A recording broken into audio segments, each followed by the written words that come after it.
The sky over the factory world of Orestes Prime burned with green fire. It was not the clean fire of industry. It was the toxic fire of dying ships. The Tyranid swarm had arrived 3 days ago. Now the planet was dying. On the ground, the air smelled like rust and blood. The great metal cities were crumbling. Millions of factory workers screamed as the alien bugs ate them. The defense lines were broken. The Imperial Guard regiments were gone. They had been turned into biomass for the alien fleet. Only the red robotic soldiers of the Adeptus Mechanicus were left. They stood on the high walls of the central fortress. They fired their radium guns into the endless tide of monsters below. It was not a battle anymore. It was a math problem. The math said the humans would be dead in 4 hours. Magos Doxar watched the screens in his command bunker. He was more machine than man. He did not feel fear. He only felt annoyance at the waste of resources. The data stream showed red warning lights everywhere. His Skitarii soldiers were dying too fast. The ammunition supplies were at zero. The giant god machines known as Titans lay broken in the streets. Their metal bodies were covered in swarms of smaller aliens. The Tyranids stripped the metal from the Titans like ants stripping a beetle. Magos Doxar sent a signal to the high-orbit fleet. He asked for an exterminatus order. He wanted to destroy the planet before the aliens could eat it. It was better to burn the world than let the Tyranids grow stronger. But the fleet was fighting for its own life. The Magos realized no help was coming. The great gates of the manufactorum buckled. The steel groaned under the weight of giant battering rams made of muscle and bone. The ground shook as a carnifex beast smashed into the wall. Dust fell from the bunker ceiling. The Magos calculated the structural integrity of the gate. It was at 4%. He ordered his remaining troops to fix bayonets. It was a logical waste of time, but protocol demanded they fight until the end.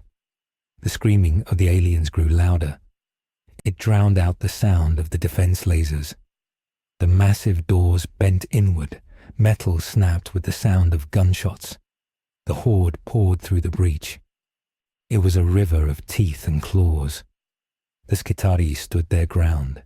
They died in silence. The Magos prepared to purge his memory banks. He raised his hand to activate the self-destruct sequence for the factory core. Then the alarm screamed a new sound. It was not a warning for aliens. It was a warning for warp energy. The air in the middle of the killing zone twisted. It looked like a broken mirror. Purple and blue lightning struck the ground. It was not the sick yellow light of chaos. It was something else. The Magos zoomed his camera lenses. He expected demons to crawl out. He prepared to purge his soul. But no demons came. The rift in reality tore open with a sound like tearing fabric. The energy wave knocked over a dozen Tyranid warriors. Dust and smoke filled the crater. The fighting stopped for 1 second. Even the mindless bugs paused at the strange energy. The hive mind recoiled in confusion. The smoke cleared slowly. 3 figures stood in the center of the crater. They were small compared to the monsters. They looked like humans, but they wore strange tight suits. One suit was red and blue with a web pattern. Another was red and blue, but sleek and shiny with large white eyes. The third was dark red and black with gold lines.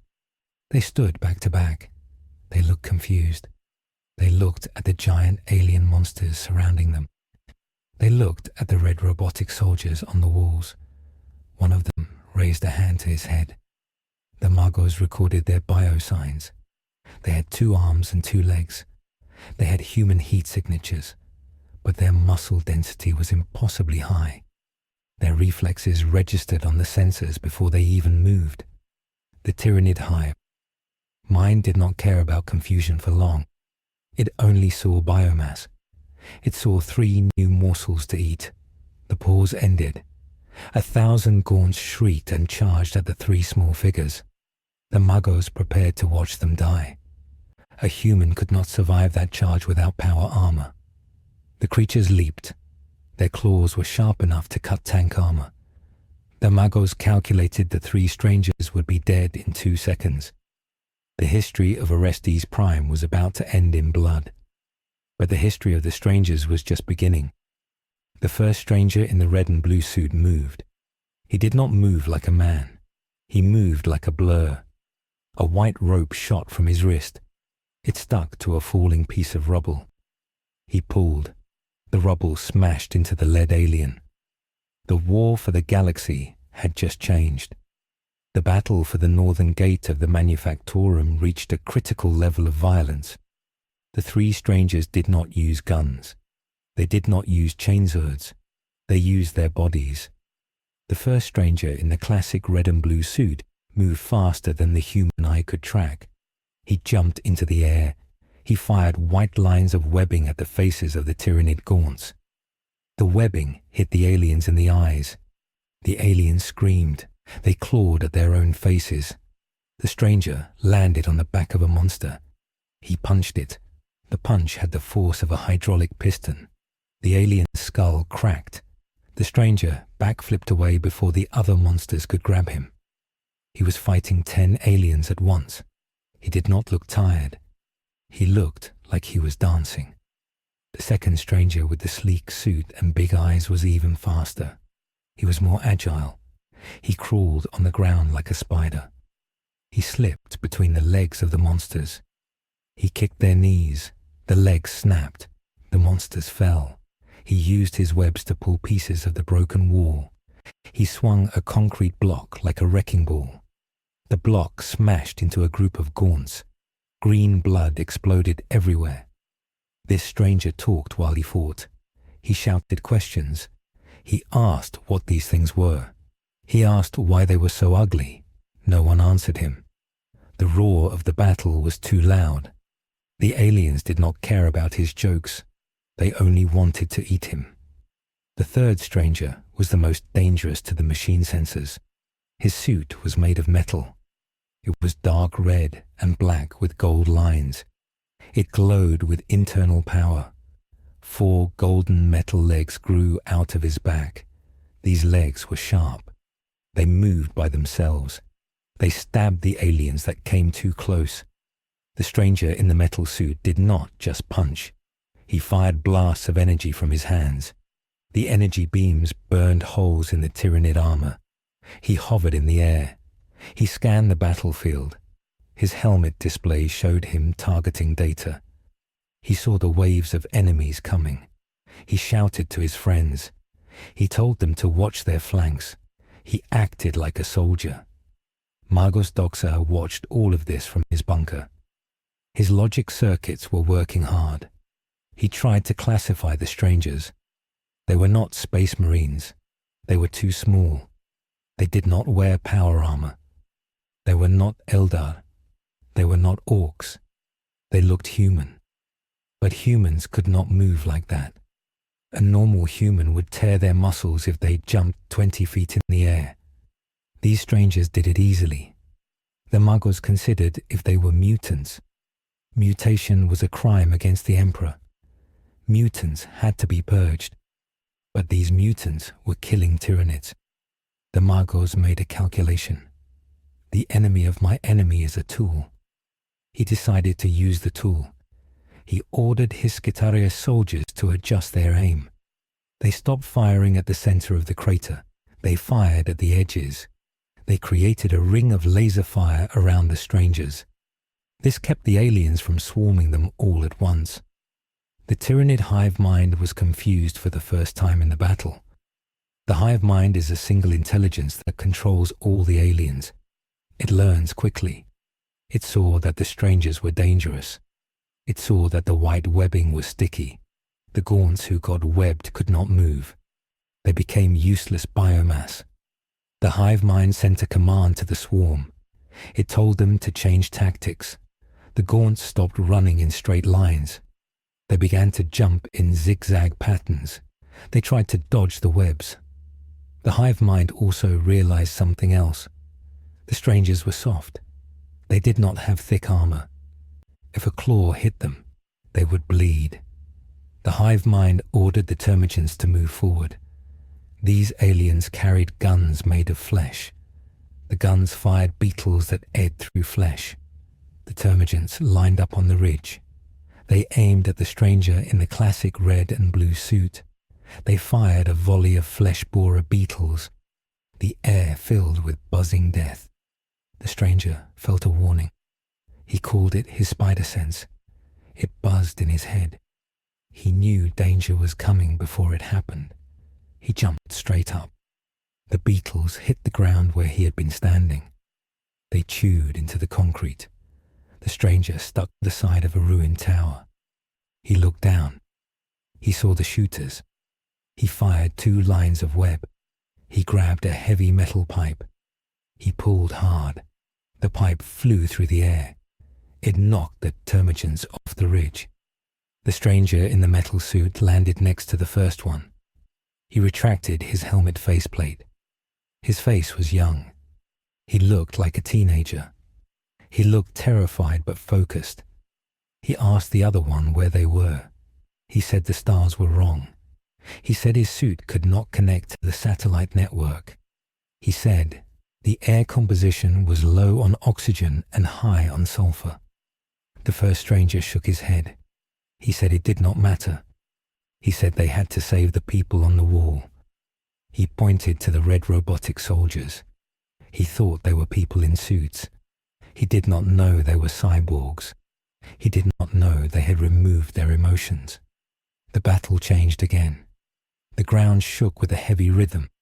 Boom, boom, boom. A larger monster was coming. It was a Carnifex. It was a living tank. It was covered in thick chitin plates. It had 4 sides for arms. It roared. The sound broke the glass in the remaining windows. The Carnifex charged at the gate. It did not care about the webs.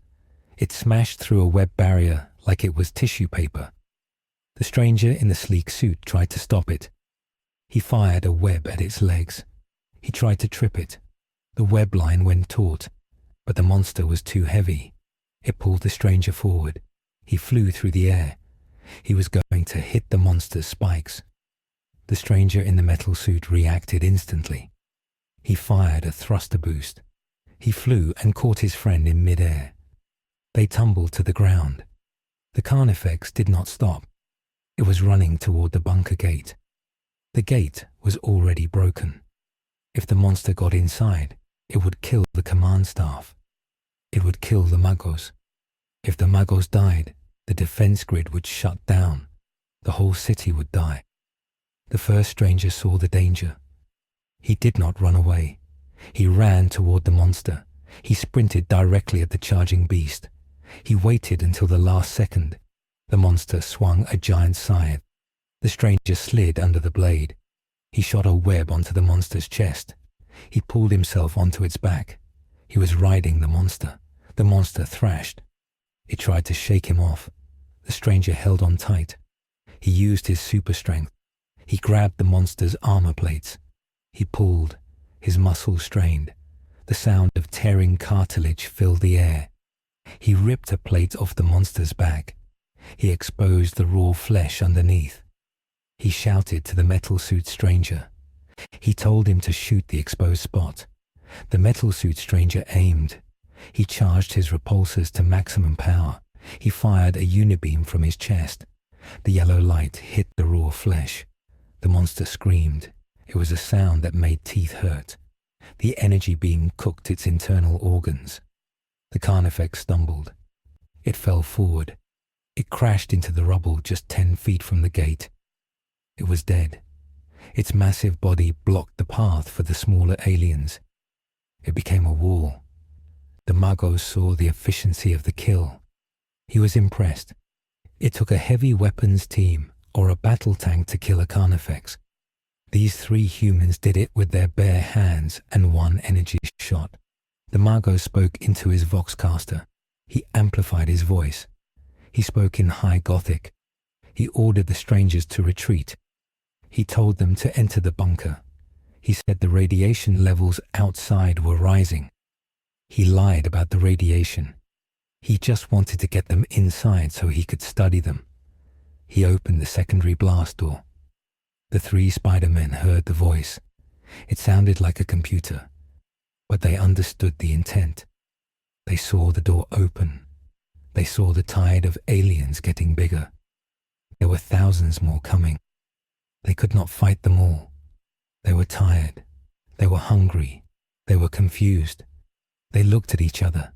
They nodded. They ran for the door. The first stranger grabbed a wounded Skitari soldier on his way. The soldier was missing an arm. Oil and blood leaked from his shoulder. The soldier tried to push the stranger away. The soldier did not want to be saved by a mutant. The stranger ignored him.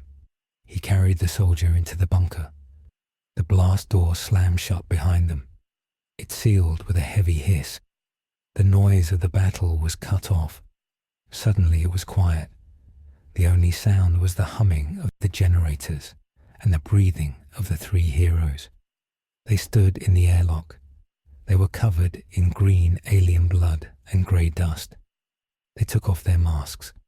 The first one was an older man with kind eyes. He looked tired. He had grey in his hair. This was Peter 1. The second one was younger, tall and lean with messy hair. He looked frantic. This was Peter 2. The third one was the youngest, just a kid. He looked at his suit diagnostics. This was Peter 3. They looked at the soldiers waiting for them. The soldiers were not cheering. 10 Skitaria Rangers stood in the room. They pointed their galvanic rifles at the Spider-Men.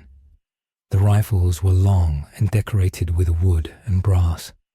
They looked like antiques, but they fired energy bolts that could boil blood. The soldiers did not move. They did not breathe. They stared with glowing blue lenses. Magos Doxa entered the room.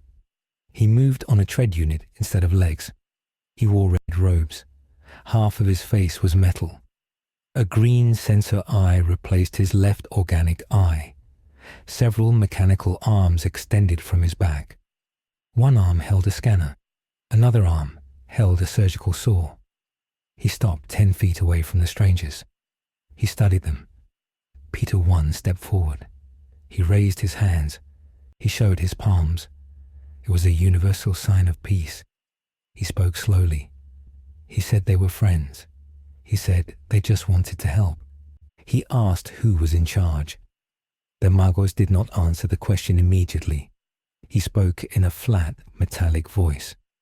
He stated that they had violated the quarantine zone.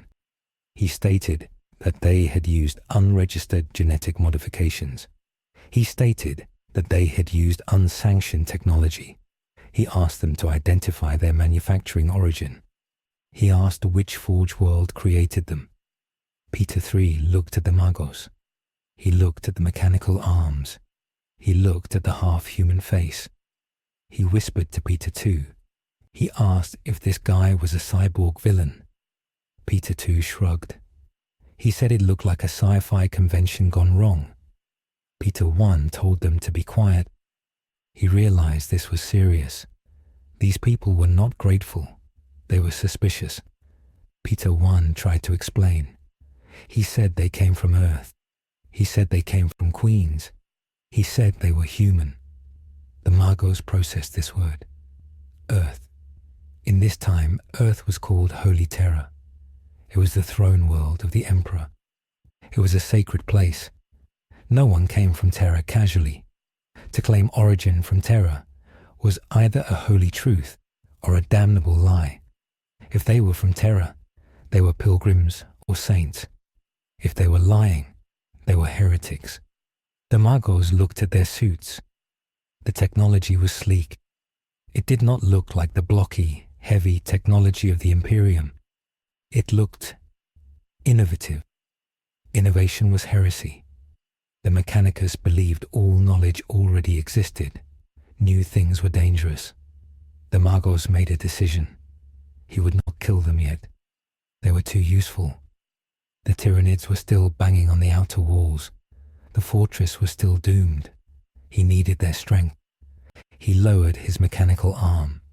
He ordered the Skitarii to lower their weapons. He told the strangers that their status was pending.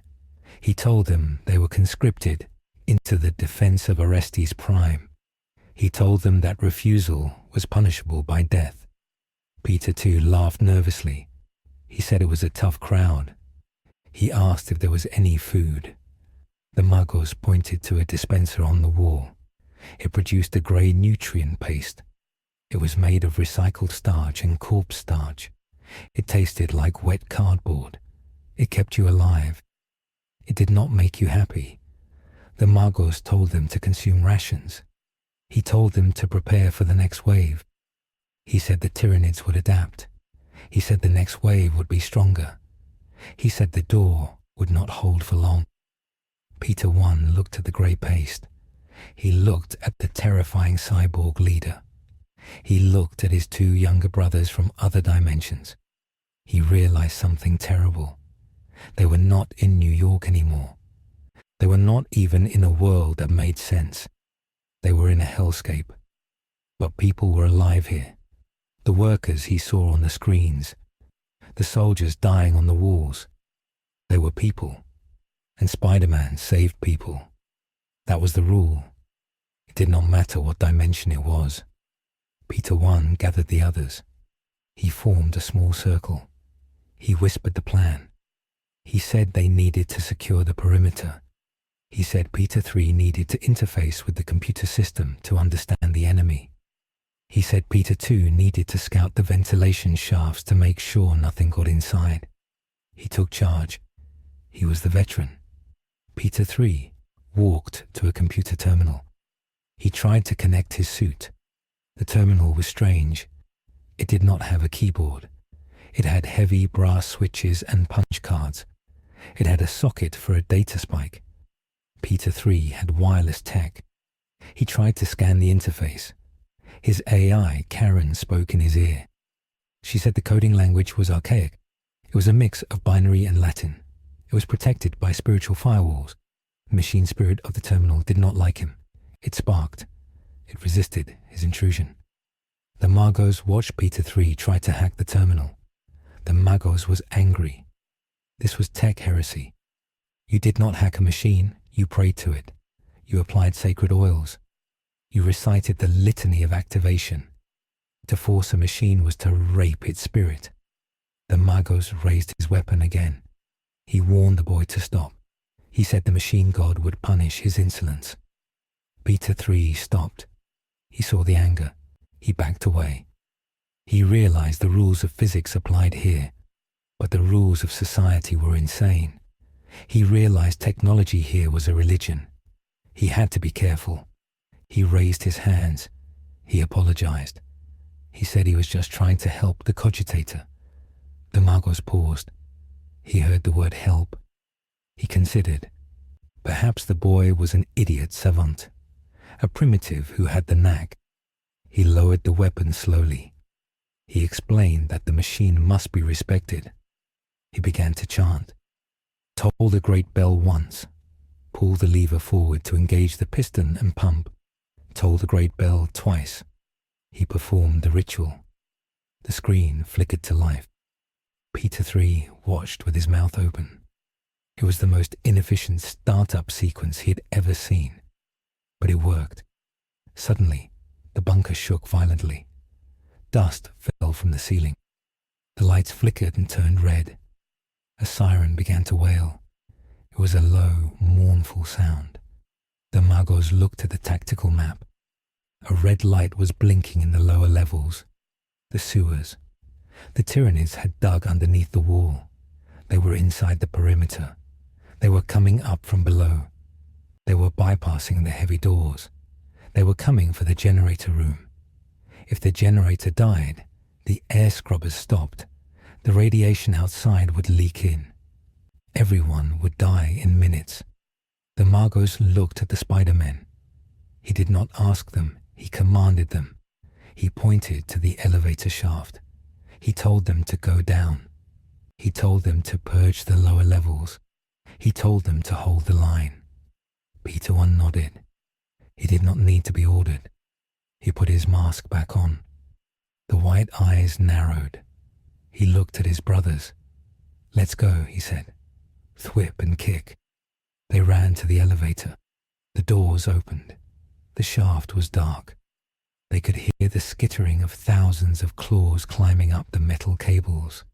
It sounded like rain, if rain was made of knives. The smell of rotten meat drifted up. Peter, too, looked down the dark hole. "I hate sewers," he said. "Why is it always sewers?" "Because that's where the bad things are," Peter 1 said. He jumped. He did not wait for the car. He dove into the darkness. Peter 2 and Peter 3 followed. They fell into the black belly of the factory city. Below them, the lictors waited. These were not mindless gaunts. These were hunter-killers. They had chameleonic skin. They were invisible. They were waiting for the prey to come to them. The Spider-Men were diving into a trap. The hive mind had learned. It knew the prey relied on sight, so it sent monsters that could not be seen. The war for Orestes Prime was over. The arrival was complete. Now the attrition began. The Spider-Men had survived the first contact, but they had spent their energy. They had used their web fluid, and they had not eaten or slept. The universe of Warhammer 40,000 does not give breaks. It only gives new ways to die. In the darkness of the shaft, Peter 1 felt his spider sense scream louder than ever before. It was not a specific warning. It was a constant ringing. The danger was everywhere. The walls were alive. The darkness was hungry. He fired a web line to slow his fall. He stuck to the wall. He signaled the others to stop. "Quiet," he whispered. "Something is wrong." Peter 3 scanned with his thermal vision. "I see nothing," he said. "Heat signatures are cold. Walls are cold." "Exactly," Peter 1 said. "Something is blocking your view." Then the wall next to Peter 3 moved. It was not a wall. It was a lictor. It had been standing perfectly still. Its skin matched the rusty metal perfectly. It lashed out with a feeder tendril. It aimed for Peter 3's head. It wanted to eat his brain. It wanted to absorb his memories. It wanted to know how to use the technology of the Iron Spider. Peter 1 kicked off the opposite wall. He tackled the invisible monster. They fell together into the black water of the sewer floor below. The splash echoed like a gunshot. The fight for the underworld had begun. The Mechanicus above sealed the elevator shaft. They welded the doors shut. The Muggles would not risk the aliens coming up. The Spider-Men were locked in. They were alone in the dark with the monsters. This was the Imperial way. Expendable assets were spent. Strategic value was calculated. The Spider-Men were now just numbers in the Muggles' equation. If they survived, they were useful. If they died, they were data. The Muggles turned back to his screens. He recorded the incident. "Subject variability high," he wrote in the data log. "Moral weakness detected. Compassion for individual units. Tactical assessment. Highly effective melee combatants. Recommendation. Utilize until destruction." The prompt on the screen blinked. The timeline of Orestes Prime continued its march toward oblivion. The three heroes in the dark stood back to back. The water rose around their ankles. The chittering sounds surrounded them. They raised their fists. They were afraid. But they were Spider-Men. They did not give up. Even when the world was made of nightmares, even when the darkness had teeth, they stood ready. The water in the sewer was black and cold. It smelled like chemicals and old death. Peter 1 splashed into the filth. He held the invisible monster in a headlock. The lecter thrashed. It was strong. It was stronger than the Green Goblin. Its skin felt like wet leather and hard shell. Peter 1 could not see it. He could only feel it. The water churned around them. The monster tried to stab him with its feeder tentacles. These tentacles wanted to find his brain. Peter 1 held his breath. He used his legs to wrap around the monster's waist. He squeezed. He punched the empty air where he thought the head was. His fist hit something hard. Chitin cracked. The monster screeched underwater. It sounded like a drowning cat. Peter 2 and Peter 3 dropped down from the darkness above. They landed in the water. Peter 3 turned on his chest light. The beam cut through the gloom. It showed the ripples in the black water. It showed Peter 1 wrestling with nothing. Then, the camouflage of the lictor flickered. The pain made it lose focus. For a second, the monster appeared. It was purple and tall, like a praying mantis made of nightmares. It had scythes for arms. Peter 2 did not hesitate. He shot a web line at the ceiling. He pulled himself up. He swung down like a pendulum. He kicked the monster in the chest. The impact threw the beast against the sewer wall. The brickwork shattered. The monster became invisible again. Peter 3 scanned the room. His suit display was full of static. The radiation in the walls messed up his sensors. He switched to audio tracking. He heard the splash of movement to his left. He fired a repulsor blast.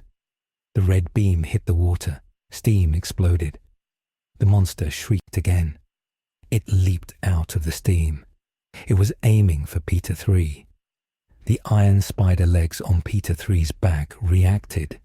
They stabbed forward automatically. 2 metal legs pierced the lictor's shoulder. The monster roared. It slashed with its scythe. The blade hit Peter 3's chest. Sparks flew. The nanotech armor held. But the force knocked the breath out of him. He flew backward and hit a rusty pipe. Peter 1 was up. He was wet and angry. He shot 2 webs. He grabbed the lictor's legs. He pulled with all his strength. He shouted for Peter 2 to hit it. Peter 2 grabbed a loose metal bar from the debris. He jumped. He swung the bar like a baseball bat. He aimed for the noise. The bar connected. The lictor's head crunched. The monster fell into the water. It twitched and then stopped moving. Its camouflage faded. The purple body floated in the sewage. Green blood mixed with the black water. The 3 Spider-Men stood in the dark. They were breathing hard. The air was hot and humid. It tasted like metal. Peter 1 checked his suit. There was a tear in the fabric on his arm. His skin was red and irritated from the toxic water. Peter 3 stood up. He looked at his chest. There was a deep scratch in the gold paint of his armor. The red warning light on his HUD blinked. Power levels were dropping. The atmosphere was interfering with his arc reactor recharge cycle. Peter 2 looked at the dead monster. He wiped sludge from his eyes. He said that was the grossest thing he had ever punched. He asked if they were safe. Peter 1 shook his head. His spider sense was a low hum in the back of his skull. It was not a scream of danger, but a whisper of caution. They were not alone. The tunnel stretched out in both directions. It was a maze of pipes and crumbling brick. They started walking. They had to find the generator. The Magos had said it was north, but there was no compass down here. The magnetic field of the planet was messed up by the warp storms. They followed the flow of the pipes. The pipes were big enough to drive a truck through. They hummed with power. This was the bloodstream of the city. If the generator died, the city died. After an hour of walking, they found the people. They were not soldiers. They were not warriors. They were the dregs of the hive city. They lived in the spaces between the machines. They were huddled around a burning barrel. The fire gave off a sick yellow light. There were about 20 of them. They wore rags. Their skin was grey and covered in sores. Some of them had mechanical parts that looked rusty and painful. One man had a metal jaw that was too big for his face. A woman had a robotic arm that leaked oil. The Spider-Men stepped into the light. The people screamed. They scrambled back into the shadows. They threw rocks. They thought the Spider-Men were mutants. They thought they were monsters from the dark. Peter One raised his hands. He took off his mask. He wanted to show them he was human. He smiled. It was a tired smile. He said they were here to help. He said they were friends. The man with the metal jaw stepped forward. He held a sharp piece of scrap metal. He looked at Peter One's face. He saw the kindness there. It confused him. In the 41st millennium, kindness was rare. Kindness was usually a trap. The man asked if they were angels. He asked if the Emperor sent them. Peter One did not know who the Emperor was, but he knew he had to give them hope. He nodded. He said they were sent to fix the generator. The people relaxed. They fell to their knees. They made the sign of the cog on their chests. They touched the floor near Peter One's feet. Peter One felt uncomfortable. He did not want to be worshipped. He pulled the man up. He asked for directions. The man pointed down a dark tunnel. He said the machine heart was that way. He said the shadows were hungry down there. He said the stealer of genes lived there. Peter, too, asked what a stealer of genes was. The man shuddered. He said they were the devils that walked like men but had claws like knives. He said they kissed you and made you part of their family.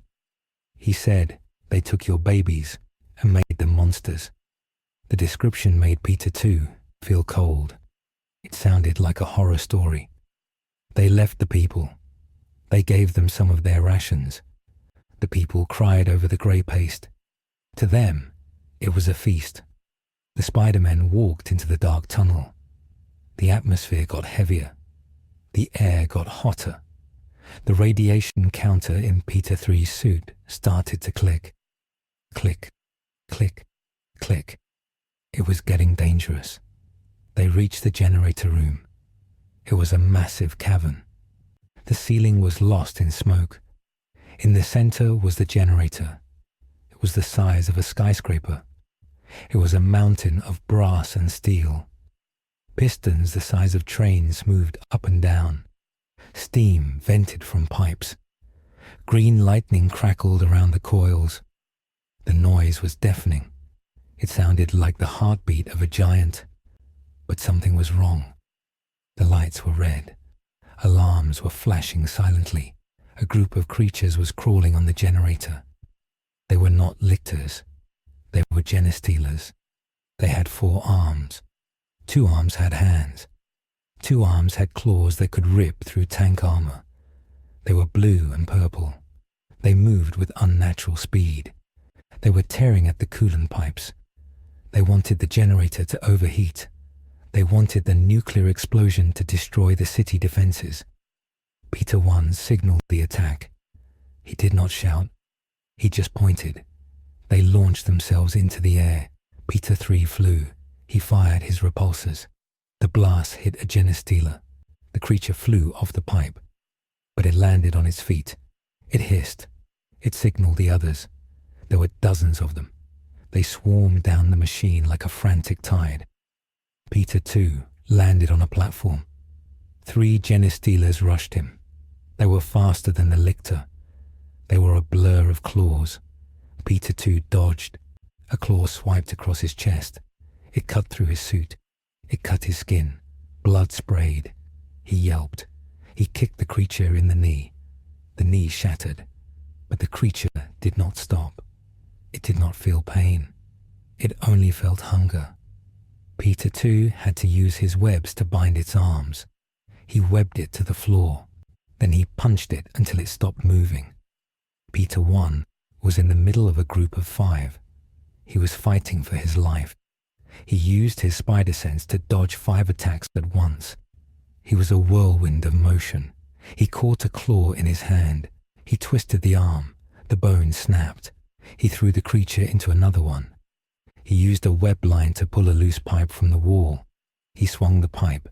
It clanged against the hard skulls of the aliens. He was strong, but he was getting tired. Every punch felt heavier. The air was too thin. Peter 3 flew to the control panel. He had to stop the overload. The panel was covered in slime. He tried to interface. His suit AI, Karen, screamed a warning. Hull breach detected. Armor integrity at 50%. A genestealer had climbed up behind him. It jumped on his back. Its claws dug into the nanotech. The metal legs of the iron spider suit tried to fight it off. But the genestealer was strong. It ripped one of the metal legs off. It threw it down into the machinery. Peter 3 screamed. The suit feedback sent a shock of pain to his spine. Peter 1 saw his youngest brother in trouble. He abandoned his fight. He leapt across the gap. He tackled the genestealer on Peter 3's back. They fell off the platform. They fell 50 feet. Peter 1 shot a web at the last second. He caught a railing. He swung into a wall. The impact was hard. The genestealer was crushed between Peter 1 and the wall. Its ribcage collapsed. Peter 1 groaned. His back felt like it was broken, but he could move his toes. He was okay. Peter 3 scrambled to the controls. The screen was flashing coolant failure. He had to manually open the valves. The valves were huge wheels on the side of the machine. They were glowing red hot. The heat was intense. Peter 3 looked at his hands. The suit gloves were damaged. He grabbed the wheel. The metal sizzled. The heat warning in his helmet turned black. He pushed. He used his super strength. The wheel groaned. It was rusted shut. Come on, Peter 3 yelled. He pushed harder. His muscles screamed. The servos in his suit whined. Slowly, the wheel turned. Steam blasted out. It hit Peter 3. The suit protected him from the worst of it, but the force knocked him back. The temperature gauge began to drop. The green lightning calmed down. The generator was safe. But the fight was not over. The remaining genestealers saw that their plan had failed. They did not retreat. They went into a frenzy. They attacked with zero regard for their own lives. They just wanted to kill. Peter 2 was cornered on a catwalk. He was out of web fluid. He heard the empty click of his shooters. He cursed. He had to fight hand to hand. A genestealer lunged. Peter 2 sidestepped. He grabbed the creature's tail. He swung it around and threw it into the spinning gears of the generator. The gears ground the alien into paste. Suddenly, the room shook. A massive explosion rocked the ceiling. Debris rained down. The Magos had detonated charges in the tunnels above. He was collapsing the tunnels to seal the Tyranids out. He did not care that the Spider-Men were still down there. He was burying them alive. The exits, Peter 1 shouted. We have to move. They ran. They left the dead aliens and the humming machine. They ran back to the tunnel they came from. But the tunnel was gone. It was a pile of rubble. Rocks the size of cars blocked the way. They were trapped. Dust filled the air. It was hard to breathe. Peter 1 coughed. He tasted dust and blood. They were sealed in the dark. The only light came from the dying fires of the battle and Peter 3's flickering chest piece. They slumped against the wall. The adrenaline faded. The pain set in. Peter 2 held his chest. The cut was deep. He needed stitches. Peter 3 looked at his missing mechanical leg. He felt like he had lost a piece of himself. Peter 1 sat with his head in his hands. He felt the weight of the mountain above them. We did it, Peter 3 whispered. We saved the generator. Yeah, Peter 2 said. He ripped a piece of cloth from his suit leg. He pressed it against his chest wound. And now we're buried in a tomb. Great job, team. Peter 1 looked up. We're not dead yet. We find another way. There's always another way. They rested for a moment. They shared the last water bottle. It was warm and metallic. They passed it around like a sacred chalice. Peter 2 looked to the darkness. He spoke quietly. "This place, it's not like home. The bad guys there, they want money or power. Here, everything just wants to kill everything. It's like the whole universe is hateful." Peter 1 nodded. "That's why we have to be better. If we stop caring, we become like them. We become like the machine man upstairs." Peter 3 stood up. His sensors were picking up a draft. "Air," he said. "I feel air moving. There must be a vent. Deeper down." "Deeper?" Peter 2 groaned. "I don't want to go deeper. Nothing good is ever in the basement." "We have no choice," Peter 1 said. He stood up. His joints popped. He helped Peter 2 up. They walked toward the draft. The tunnel sloped downward. The air got colder. The smell changed. It smelled less like sewage and more like incense and old paper. They walked for miles. They found a sublevel that was not on any map. The architecture changed. It was not industrial anymore. It was Gothic. There were statues of saints with no faces. There were arches and stone pillars. It looked like a cathedral buried in the earth. The walls were covered in writing. It was not graffiti. It was scripture. It was written in blood. They heard chanting. It was low and rhythmic. It sounded human. Hope rose in their chests. Maybe there were other survivors. Maybe there was a secret shelter. They followed the sound. They came to a large circular chamber. In the center was a pit. Above the pit hung banners made of skin. Around the pit stood 100 people. They wore robes. They looked like the workers from before, but different. They were cleaner. They were stronger. But their eyes were wrong. Their eyes were yellow. Their foreheads were ridges of bone. They were smiling. But the smiles were too wide. They were the Genstealer cult. They were the infected humans. They worshipped the Tyranids as gods. They called them the Star Children. In the center of the pit, a man was preaching. He had 3 arms. The third arm grew from his chest. It held a book. He spoke of the Great Devourer. He spoke of the Day of Ascension. He said the angels had come to eat their pain. The Spider-Men watched from the shadows. They were horrified. These were people, but they were monsters. They were a hybrid of human and alien. This was the insidious truth of the Tyranid threat. It did not just attack from the outside. It rotted the society from the inside. Peter 2 stepped on a loose stone. It clicked. The chanting stopped. 100 heads turned at once. 100 pairs of yellow eyes stared at them. The preacher pointed his 3-fingered hand. "The interlopers," he screamed. "The false prophets. Kill them for the Star Children." The crowd roared. They pulled weapons from their robes. They had stub guns, knives, and mining picks. They charged. It was not a tactical charge. It was a wave of fanaticism.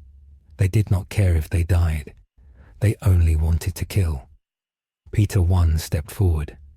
"Don't kill them," he shouted to his brothers. "They're sick. They're mind-controlled." "They're trying to stab us, Pete," Peter 2 yelled. He dodged a pickaxe. He grabbed the cultist's arm. He threw him over his shoulder. The cultist hit the ground, but he got up instantly. He had the strength of an alien. The fight was messy. The Spider-Men could not use lethal force. They held back their punches. They tried to web them up, but they were out of webs. They had to use their fists. Peter 1 punched a woman in the face. She fell. He felt sick. She looked like a grandmother, but she had tried to bite his throat out. Peter 3 was surrounded. They were pulling at his armor. They were trying to pry open his helmet. He used his repulsors on low power. He pushed them back. "Get off! Get off!" he panicked. He kicked a man in the chest. The man flew back and hit a stone pillar. The man's chest caved in. He died. Peter 3 froze. He saw the dead body. He saw the human face. I didn't mean to," he stammered. Focus, Peter 1 yelled. He was fighting 10 of them. We have to break through. Get to the other side. They formed a wedge. Peter 1 took the point. He moved like a bulldozer. He shoved the cultists aside. He took the hits. Knives slashed his suit. A bullet grazed his shoulder. He did not stop. He punched a path through the madness. Peter 2 and Peter 3 covered the flanks. They reached the far door. It was a heavy wooden door reinforced with iron. Peter 1 kicked it. The wood splintered. They fell through. They slammed the door shut. They piled stones against it. On the other side, the cultists screamed and pounded on the wood. The wood began to crack. We can't stay here, Peter 2 said.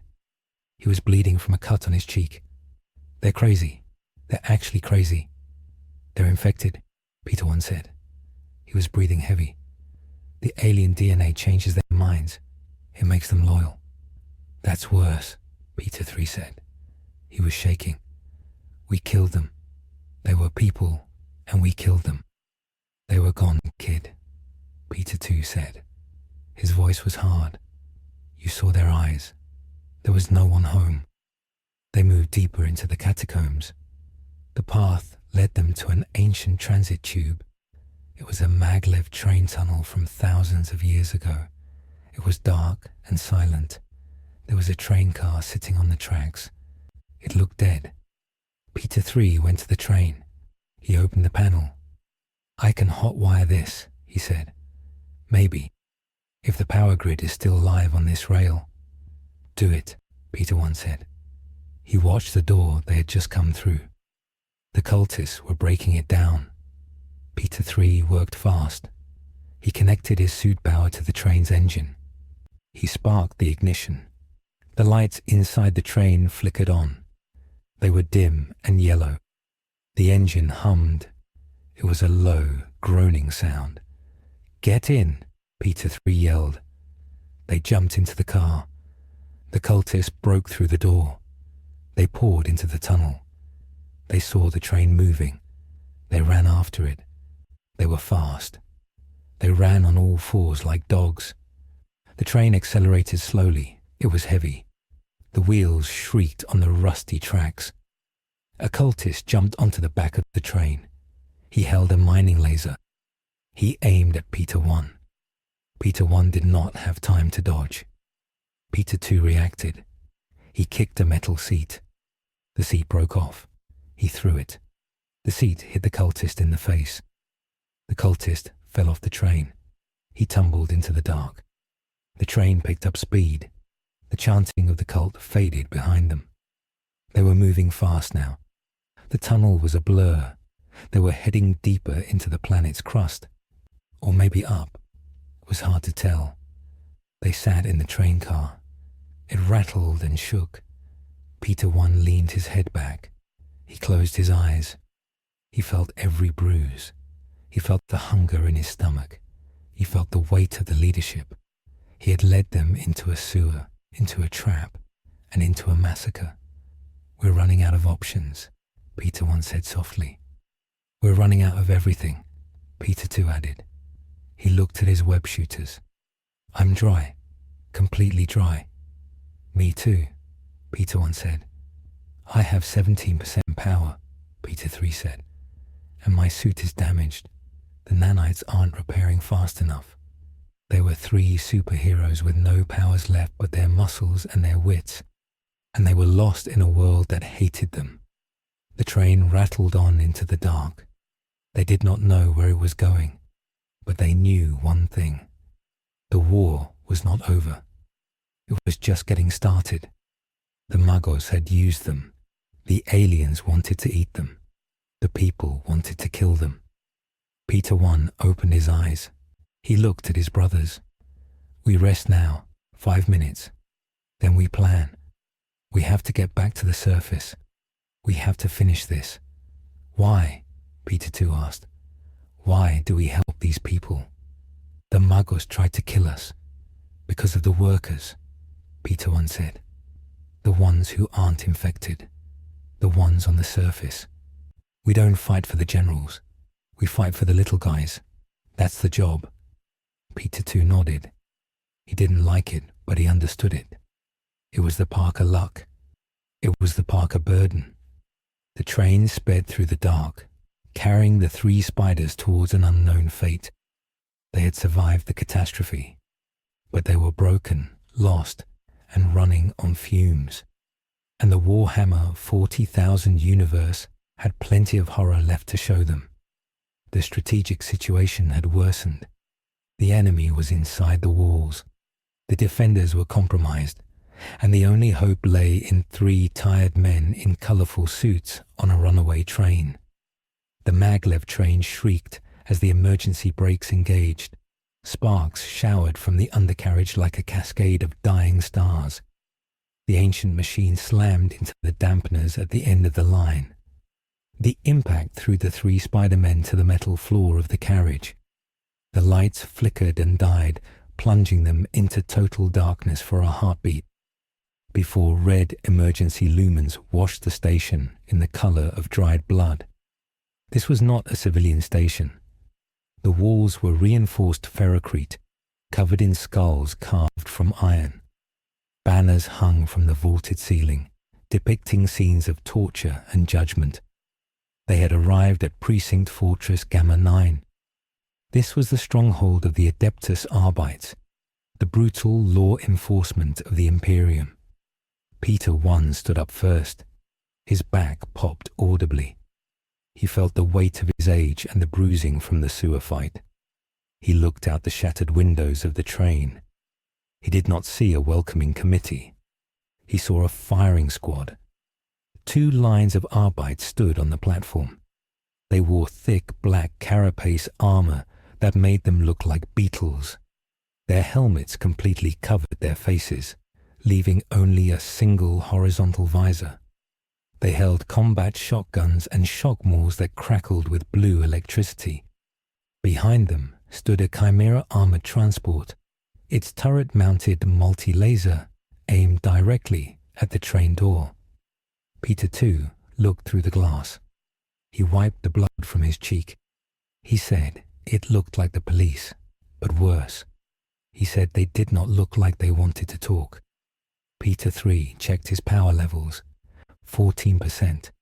His suit was dying. The nanites were sluggish. He could not fight an army.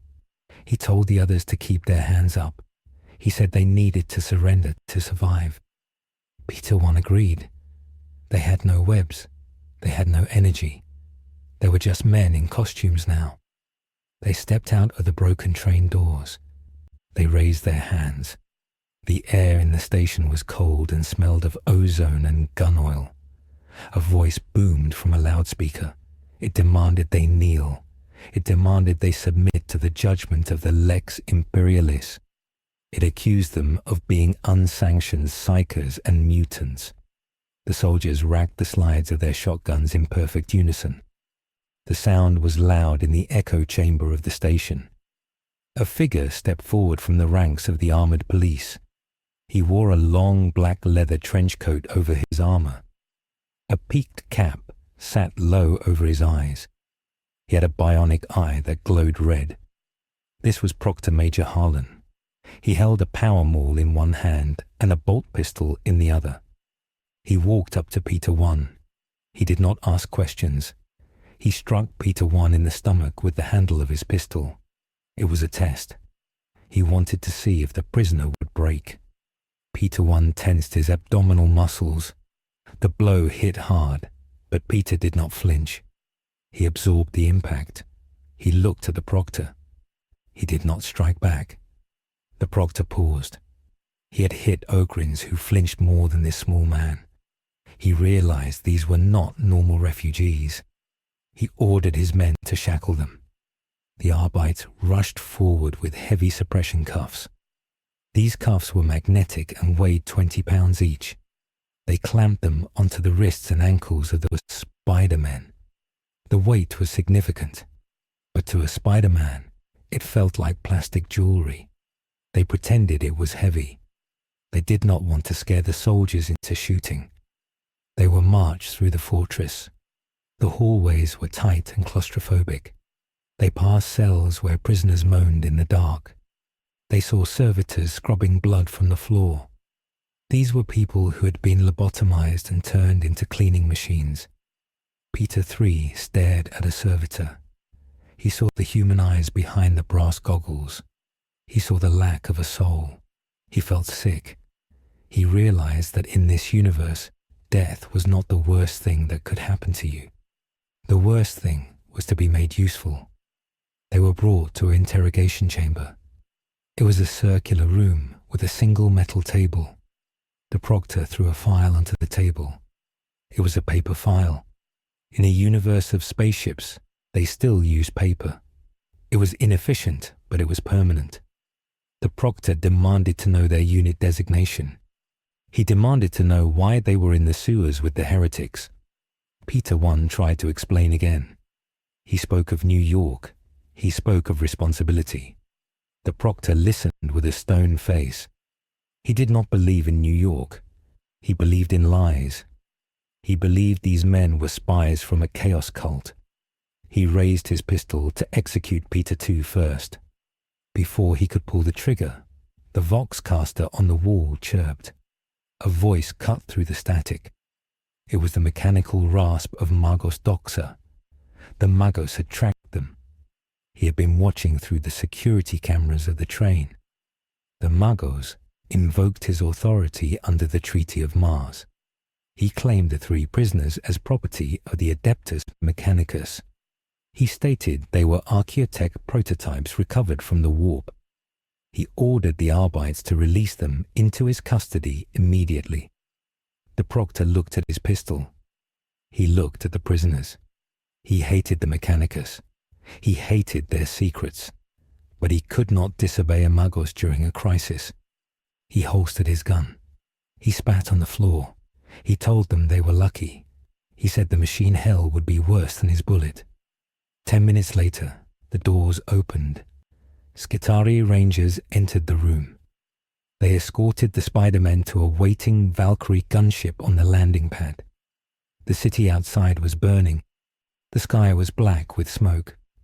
As the gunship lifted off, the Spider-Men looked down. The lower hives were overrun. The Tyranid swarm was a carpet of chitin moving through the streets. The defense lines were shrinking. Inside the gunship, Magos Doxa was waiting. He did not apologize for the earlier attempt to bury them. He did not show relief. He pointed to a workbench in the back of the transport. He said he had analyzed their chemical residue. He said he understood they required a polymer adhesive for combat efficacy. He had prepared raw materials. He pointed to canisters of industrial promethium, refined proteins from the corpse starch factory, and quick-drying cement compounds. He told them to synthesize their ammunition. He told Peter 3 that there was a plasma battery available for siphon, but if he detonated the ship, he would be disassembled while still alive. The Spider-Men looked at the junk on the table. It was a chemist's nightmare, but it was all they had. Peter 1 took charge. He was a scientist. He had invented his web fluid in a high school lab. He could do this. He started mixing. The promethium smelled like gasoline. The proteins smelled like rot.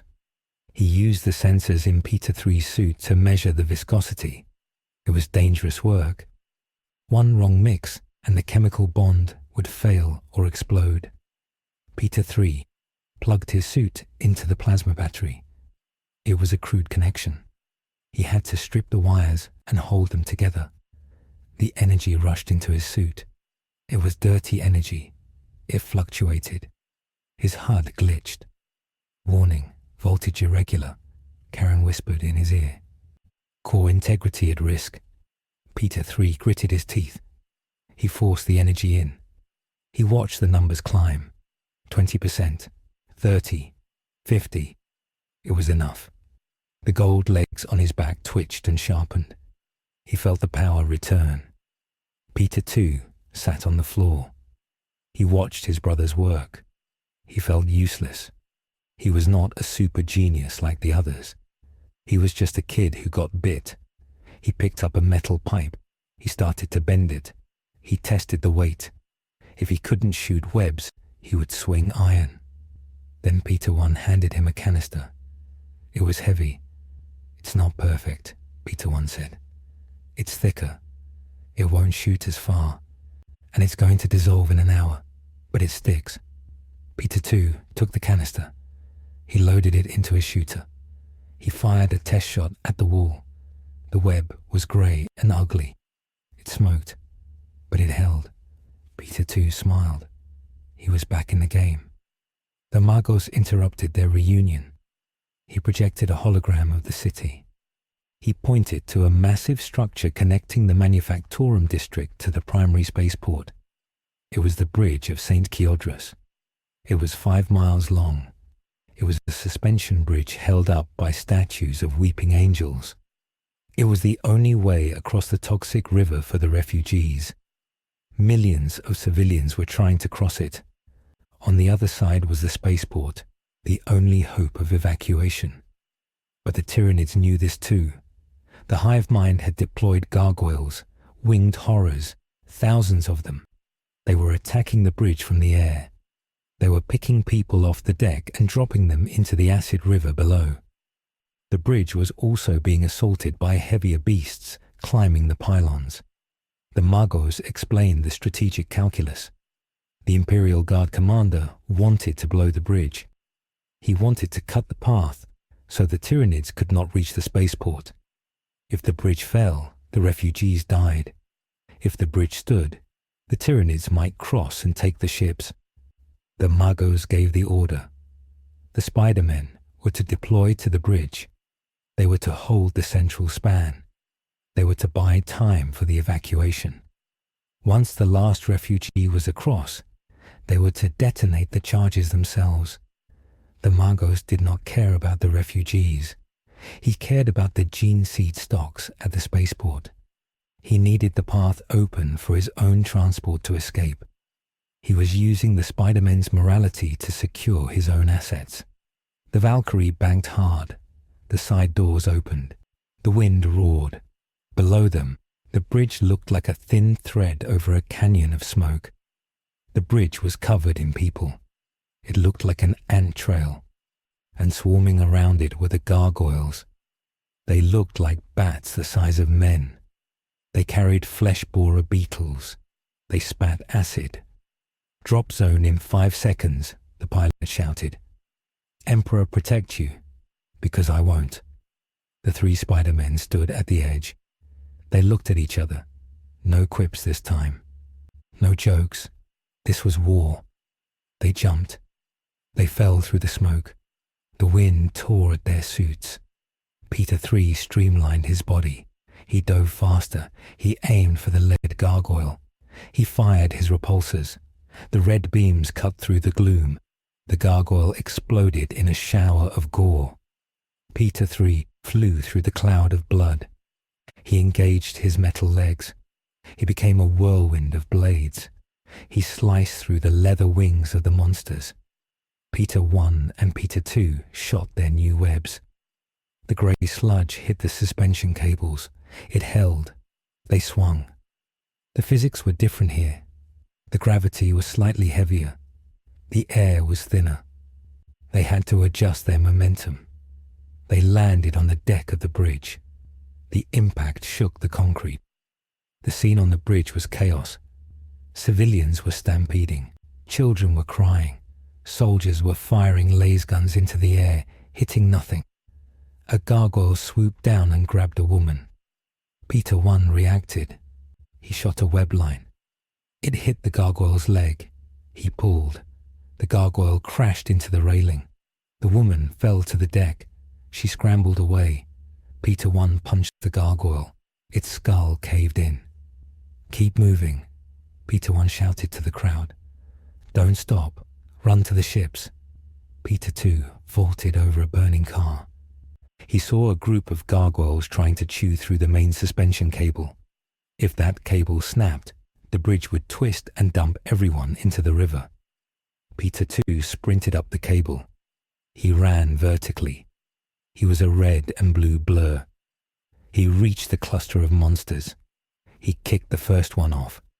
He webbed the wings of the second one. The third one snapped at him with jagged teeth. Peter too dodged. He grabbed the creature by the neck.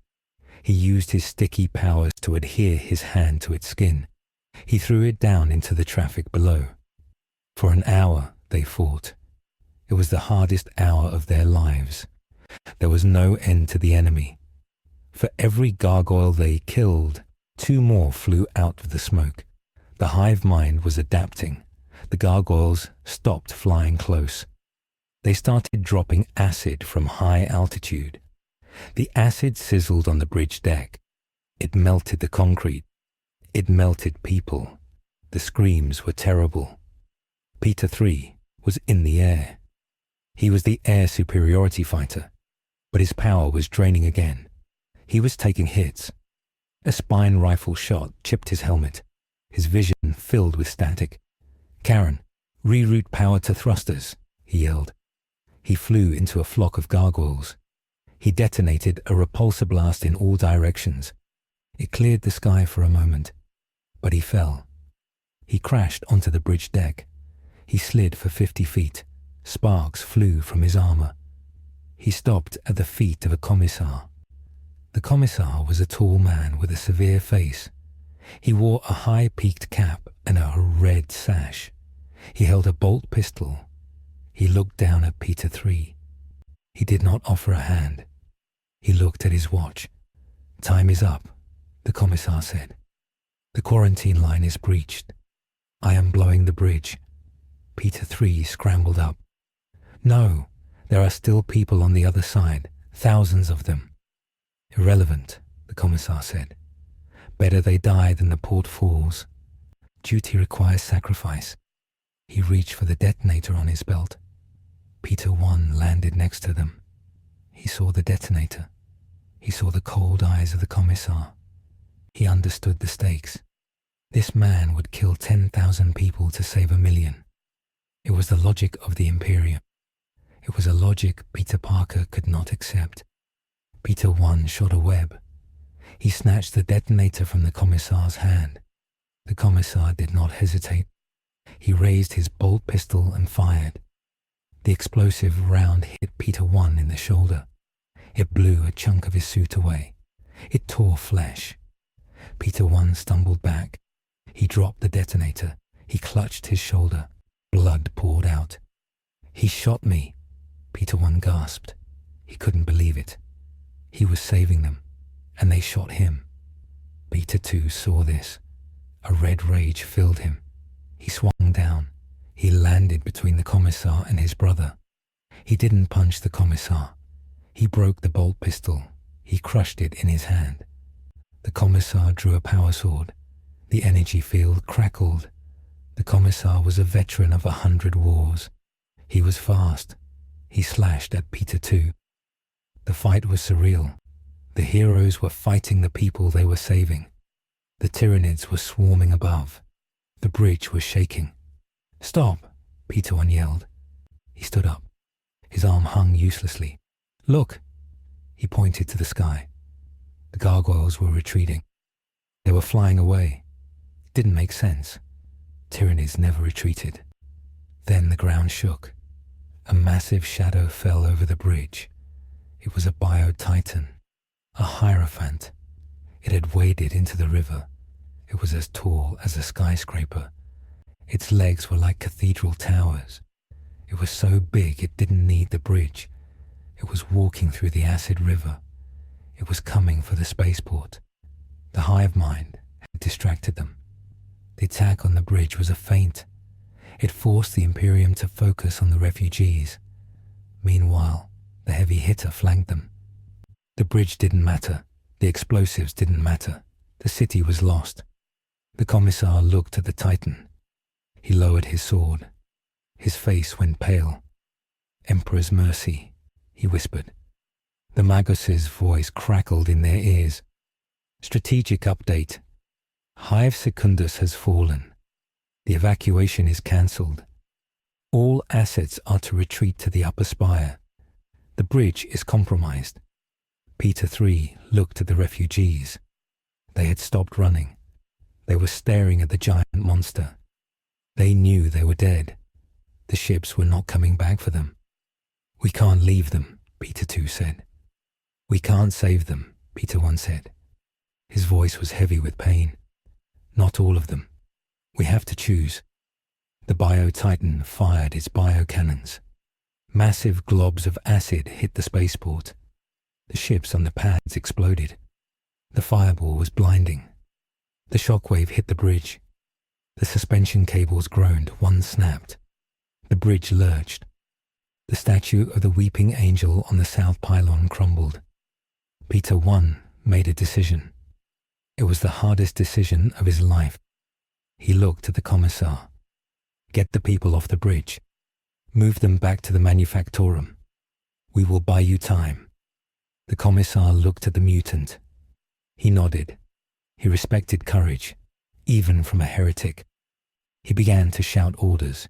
He rallied the soldiers. They turned the crowd around. They began to march back into the burning city. It was a death march, but it was a chance. The 3 Spider-Men turned to face the Titan. They were 3 ants against a god. They stood on the swaying bridge. The wind howled. "So," Peter 2 said, "how do we fight that?" "We don't," Peter 3 said. He was looking at his sensors.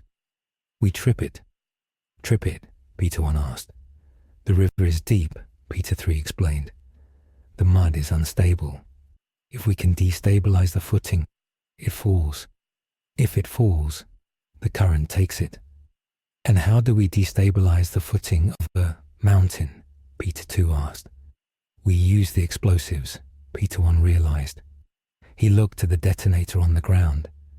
"The charges are on the bridge pylons. If we move them, if we drop the pylon onto the Titan." It was a suicide mission. They had to climb down the bridge, detach the magnetic explosives, swim to the Titan's legs, and plant them in acid water while being shot at. "I'll go," Peter 3 said. "My suit can take the acid for a few minutes. You guys cover me from the gargoyles." "No," Peter 1 said.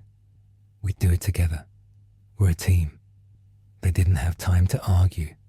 They grabbed the detonator and the spare charges from the control box. They jumped off the bridge. They dove toward the river. As they fell, the strategic chain reaction became clear. By saving the bridge earlier, they had kept the path open for the refugees, but they had also kept the path open for the smaller Tyranids to cross. The swarm was now mixing with the retreating crowd. The slaughter had begun on the deck, but the Spider-Men could not look back. They had to stop the Titan. If the Titan reached the manufactorum, the reactor would breach and the whole continent would crack. They hit the water. It burned. It felt like liquid fire. Peter 2 screamed underwater. His suit was not sealed like Peter 3's. The acid ate at the fabric. Peter 1 felt his skin blistering. They swam. They swam toward the legs of the nightmare. Above them, the bridge began to collapse on its own. The weight of the panic was too much. The center span gave way. 1,000 people fell into the mist. The scream was cut short by the roar of the river. This was Warhammer 40,000. Heroism did not save everyone. Heroism just brought a slower death. The Spider-Men were learning the cruelest lesson of the galaxy. Sometimes you have to let the innocent die to kill the monster. They reached the Titan's leg. It was like a wall of chitin. It was covered in barnacles and parasites. Peter 3 planted the first charge. Peter 1 planted the second. Peter 2 fought off a school of ripper eels that tried to eat them. "Fire in the hole," Peter 1 yelled over the comms. They pushed off. They used their last webs to swing from the falling debris. Peter 1 pressed the button. The explosion was muffled by the water, but the effect was instant. The Titan's front leg shattered. The massive beast stumbled. It tried to correct its balance, but the mud gave way. The giant tipped over. It fell into the main channel of the river. The splash was a tidal wave. The current caught the beast. It roared, a sound that shook the tectonic plates. It was swept away, crashing into the ruins of the lower hive. The Spider-Men landed on a piece of floating wreckage. They were burned, bleeding, and exhausted. They looked up at the broken bridge. They saw the fires on the horizon. Magos Doxa's voice returned. Target eliminated. Tactical advantage regained. Return to base for decontamination. Your biological components are degrading. Peter 1 looked at his hands. They were shaking. He had saved the reactor, but he had watched the bridge fall. He had watched the people fall. We didn't save them, Peter 2 whispered. We didn't save them. We saved the future, Peter 1 said. He didn't believe it, but he had to say it. We lived to fight another day. The wreckage drifted down the toxic river, carrying the 3 broken heroes deeper into the hell of Orestes Prime. This ended not with a cheer, but with the silence of the dead. The strategic situation had stabilized, but the moral cost was total. The Spider-Men were no longer just visitors. They were survivors, and the galaxy was starting to leave its mark on their souls. The bright colors of their suits were gone, stained brown and gray by the grime of war. They looked less like superheroes and more like soldiers. And in the grim darkness of the far future, that was the only thing that mattered. The chemical showers of the Adeptus Mechanicus were not designed for comfort. They were designed for sterilization. The 3 Spider-Men stood in the decontamination chamber. High-pressure nozzles sprayed them with a burning orange foam. It smelled like bleach and acid. The foam ate away the Tyranid blood. It also ate away the top layer of their skin. They did not complain. They were too tired to complain. The water rinsed them cold and hard. They shivered. Their suits were tattered. The red and blue fabric was stained grey. The gold paint on the Iron Spider armor was scratched and dull. They stepped out of the chamber. Servitors waited for them. These were not the combat models. These were medical units. They had needles for fingers and saws for hands. They stitched the wounds of the Spider-Men without anesthetic. Peter 2 bit down on a piece of leather strap. The needle went through his shoulder. He grunted. The servitor did not pause. It did not care about pain. It only cared about closing the hole in the asset. Peter 3 sat on a metal bench. He was trying to repair his suit. The nanotechnology was failing. The self-repair systems were out of biomass. He had to use a soldering iron and copper wire. He looked at his wrist. The web shooters were empty. He had managed to synthesize a few more cartridges, but the mixture was unstable. It was too thick. It would clog if he wasn't careful. Peter 1 walked over to him. He put a hand on the boy's shoulder. He asked how the diagnostics looked. Peter 3 shook his head. He said the suit was operating at 12% efficiency. The repulsors were dead. The heads-up display was glitching. He said he was blind in one eye. Peter 1 nodded. He said they didn't need eyes. They had instinct. He was trying to be strong, but his voice cracked. He was old. His back hurt. He felt the weight of every life they had lost on the bridge. The door to the medical bay hissed open. It was not Magos Doxa. It was something much larger. A giant stepped into the room. He had to duck his head to fit through the frame. He wore power armor painted black and silver. One of his hands was made of silver metal. His eyes were glowing red lenses. He was a space marine. He was a captain of the Iron Hands chapter. His name was Captain Vorken. The captain looked at the 3 men. He did not see heroes. He saw irregularities. He saw soft flesh. To the Iron Hands, flesh was weak. Flesh felt pain. Flesh got tired. Only the machine was strong. The captain spoke.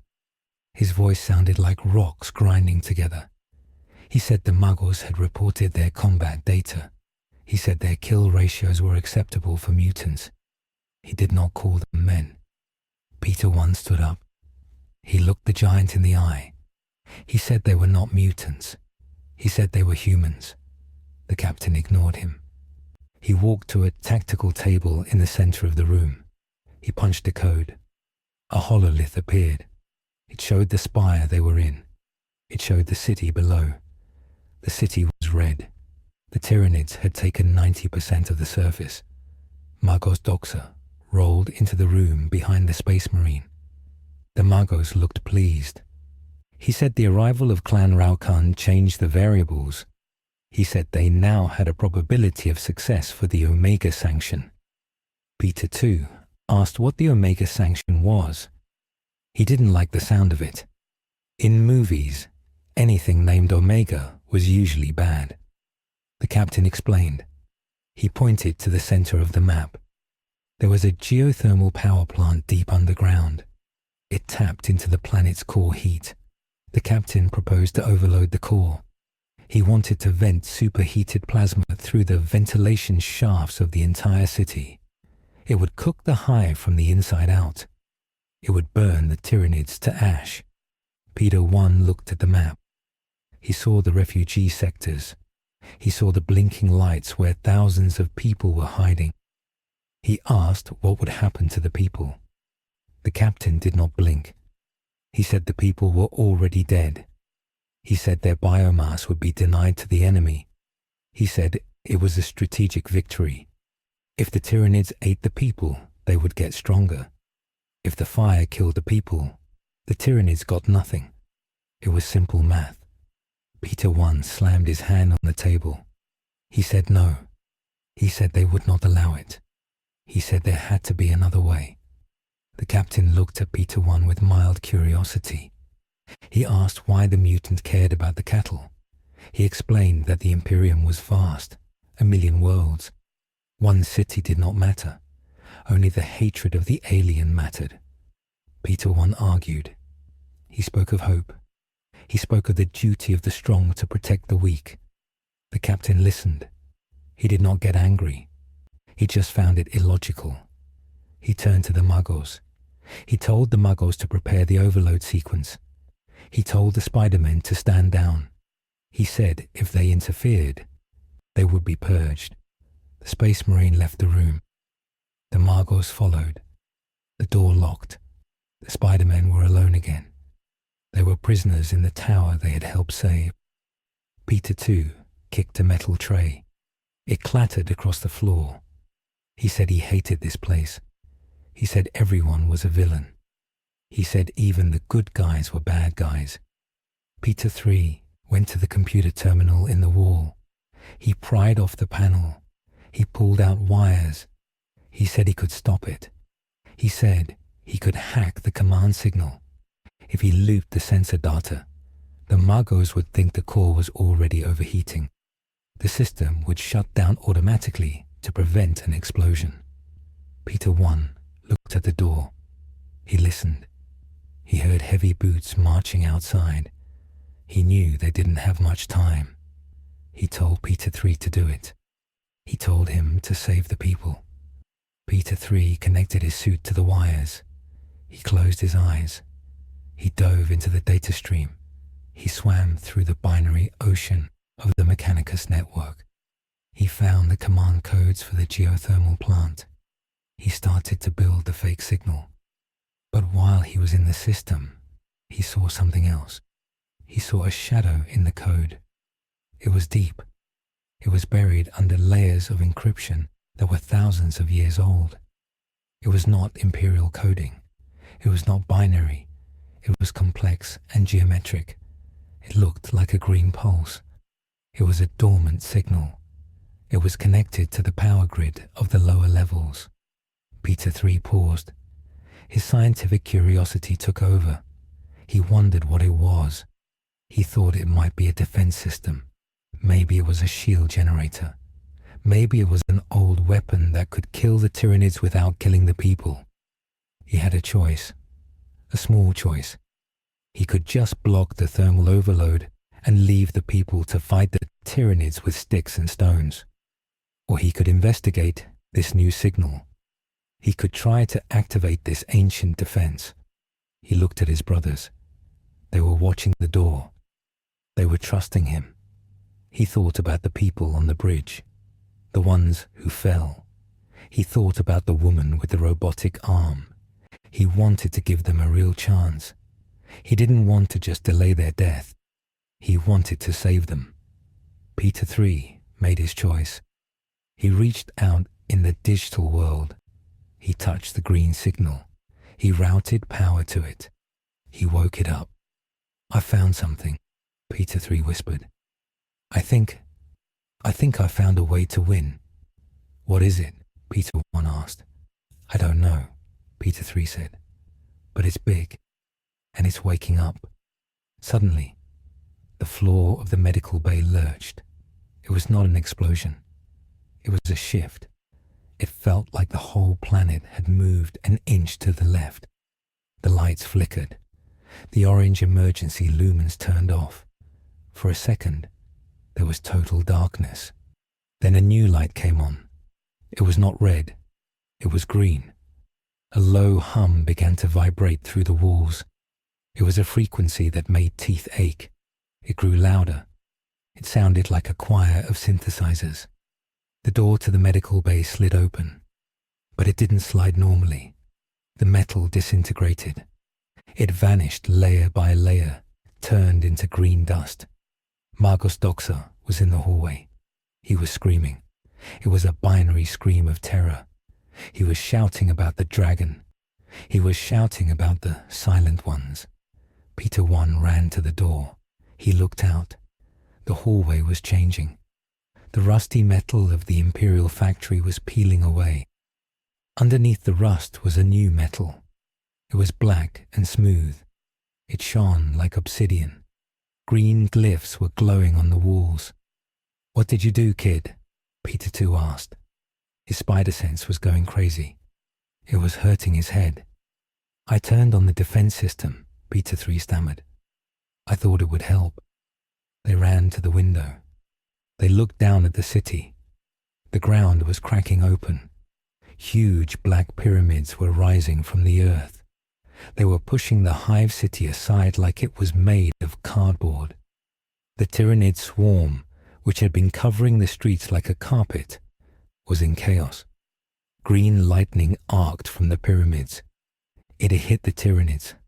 Where the lightning hit, the aliens did not burn. They vanished. They were deatomized.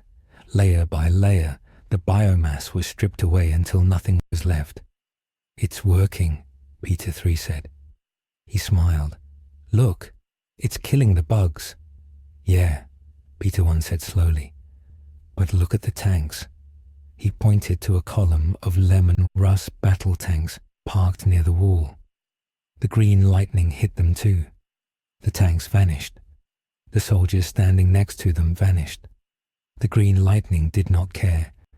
It did not distinguish between alien and human. It killed everything that was not it. The Necrons had awakened. Orestes Prime was not just a forge world. It was a tomb world. The Mechanicus had built their factories on top of a sleeping dynasty of the undying machines. For thousands of years, the Necrons had slept. They waited. Now the power surge from Peter III had woken the Overlord. The door at the end of the hall exploded. Captain Vorkgan flew backward. His power armor was smoking. He hit the wall and slid down. He was missing his left arm. The cauterized stump glowed green. A figure stepped through the smoke. It was a skeleton made of living metal. It was 7 feet tall. It held a long rifle with a bayonet made of green light. It moved with a slow, jerky purpose. It was a Necron warrior. Behind it came another, and another. A phalanx of death. They did not run. They did not shout. They marched in perfect unison. They raised their Gauss flares. Captain Vorkgan tried to stand. He fired his bolter. The explosive shells hit the lead Necron. The metal ribcage shattered. The Necron fell. But then The metal began to flow like liquid. The ribs knit themselves back together. The Necron stood up again. It was repaired in seconds. Reanimation protocols, Peter 3 whispered. They heal instantly. We have to go, Peter 1 said. We have to move now. They grabbed the wounded captain. He tried to push them away. He was heavy. His armor weighed a ton. But the Spider-Men had super strength. Peter 1 and Peter 2 lifted him up. They ran down the corridor. Green beams of energy sizzled past their heads. A beam hit a medical cart. The cart vanished. No explosion. Just gone. It was terrifyingly quiet. They reached the elevator. Peter 3 hot-wired it. They went up. They needed to get to the roof. They needed air. You did this, the captain groaned. He looked to Peter 3. You awoke the sleeper. I was trying to save the people from your fire, Peter 3 yelled back. He was crying. You were going to burn them. Better to burn than to be erased, the captain spat. The Necrons do not just kill. They end history. They are the ancient enemy. The elevator opened on the landing pad. The scene was apocalyptic. The sky was a three-way war. The Tyranid gargoyles were fighting Necron Doom, Scythe fighters. The Imperial Valkyries were trying to survive in the middle. The Tyranids were confused. They could not eat the Necrons. There was no biomass. When a Tyranid bit a Necron, it broke its teeth on the living metal. When a Necron killed a Tyranid, it disintegrated the body, leaving nothing for the hive mind to reclaim. The Tyranids were losing biomass rapidly. This was the one enemy they feared, the enemy that offered no food. But the Necrons were also killing the humans. The Great Black Pyramids were expanding. They were forming a perimeter. They were sterilizing the planet. They were reclaiming their world. We traded one apocalypse for another, Peter 2 said. He looked at the chaos. Good job, team. We really parkered this one. We have to fix it, Peter 1 said. He looked at the central pyramid. It was the largest one. It was rising from the center of the manufactorum. At its peak, a green crystal pulsed. That's the control node. If we can shut it down, maybe the robots go back to sleep. And how do we do that? Peter 2 asked. Ask them nicely. We fight, Peter 1 said. We can't fight them, the captain said. He was leaning against a crate. He was checking his bolt pistol. It was empty. They are legion, and their numbers are endless. We don't need to kill them all, Peter 1 said. We just need to get to the boss. Peter 1 looked at the captain. We need a distraction. Can your men provide it? The captain looked at the three strangers. He saw the mistake they had made, but he also saw their resolve. They had doomed the world, but they were trying to undoom it. The Iron Hands respected logic. The logic dictated that the Necrons were the greater threat. My brothers are deployed in the lower courtyard, the captain said. I can order a charge. It will be a suicide assault. It will draw the fire of the immortals. Do it, Peter 1 said. The captain tapped his Vox bead. He gave the order. Clan Rokon. Execute Protocol Iron. Target the monolith. For Ferris Manus. Below them, on the ground, the Black and Silver Space Marines broke cover. They charged the Black Pyramid. It was a glorious and stupid charge. They fired their bolters. They threw grenades. The Necron warriors turned to face them. The air filled with green and yellow fire. Now, Peter 1 yelled. The three Spider-Men jumped from the landing pad. They did not aim for the ground. They aimed for the pyramid. They fell through the air. Peter 3 had enough power for one last glide. He carried his brothers. They landed on the side of the black stone structure. The surface was smooth, but they stuck to it. They crawled up the side of the alien monument. There were 3 specks of red and blue on a mountain of death. They reached the summit. The entrance to the control chamber was guarded. 2 Lich Guards stood there. They carried war sights and hyperface shields. They were the elite. They were faster than the warriors. Peter 1 signaled the attack. He vaulted over the first guard. He shot a web at its face. The web sizzled and burned off. The Necron didn't care. It swung its scythe. The blade passed inches from Peter 1's nose. He felt the cold energy. Peter 2 went low. He kicked the guard's knee. The knee bent backward. The guard stumbled. Peter 2 punched it in the neck. The metal dented. But the guard grabbed Peter 2 by the throat. It lifted him up. It squeezed. Peter 3 saw his brother dying. He didn't have weapons. He had a suit that was falling apart. But he had the code. He ran past the guards. He dove for the control console in the center of the platform.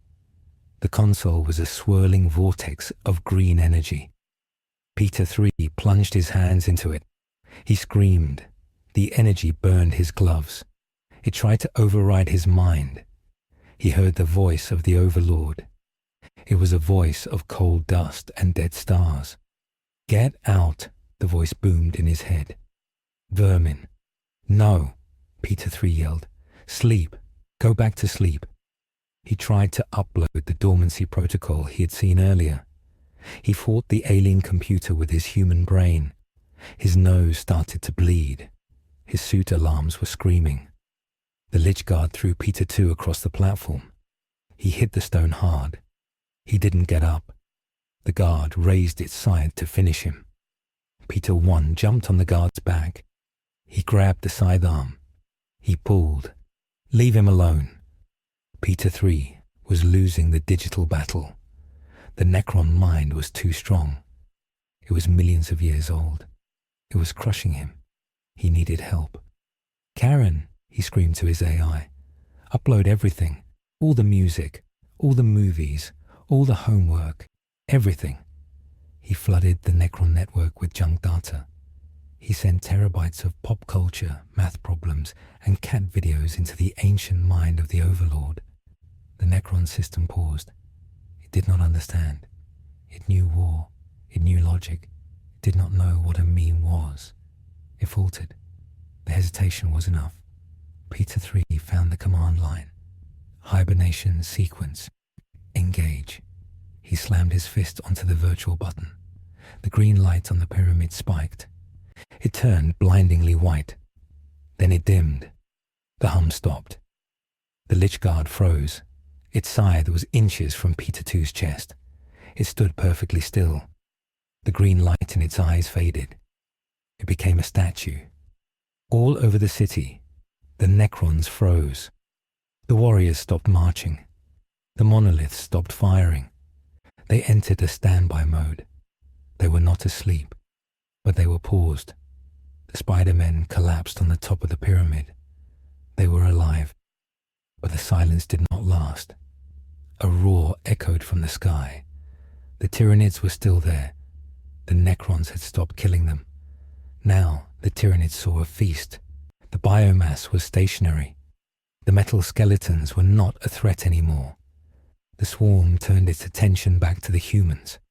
And worse, the pause in the Necron defense meant the shields were down. Peter 1 looked up. He saw the sky darken. A massive shape was descending from the clouds. It was not a drop pod.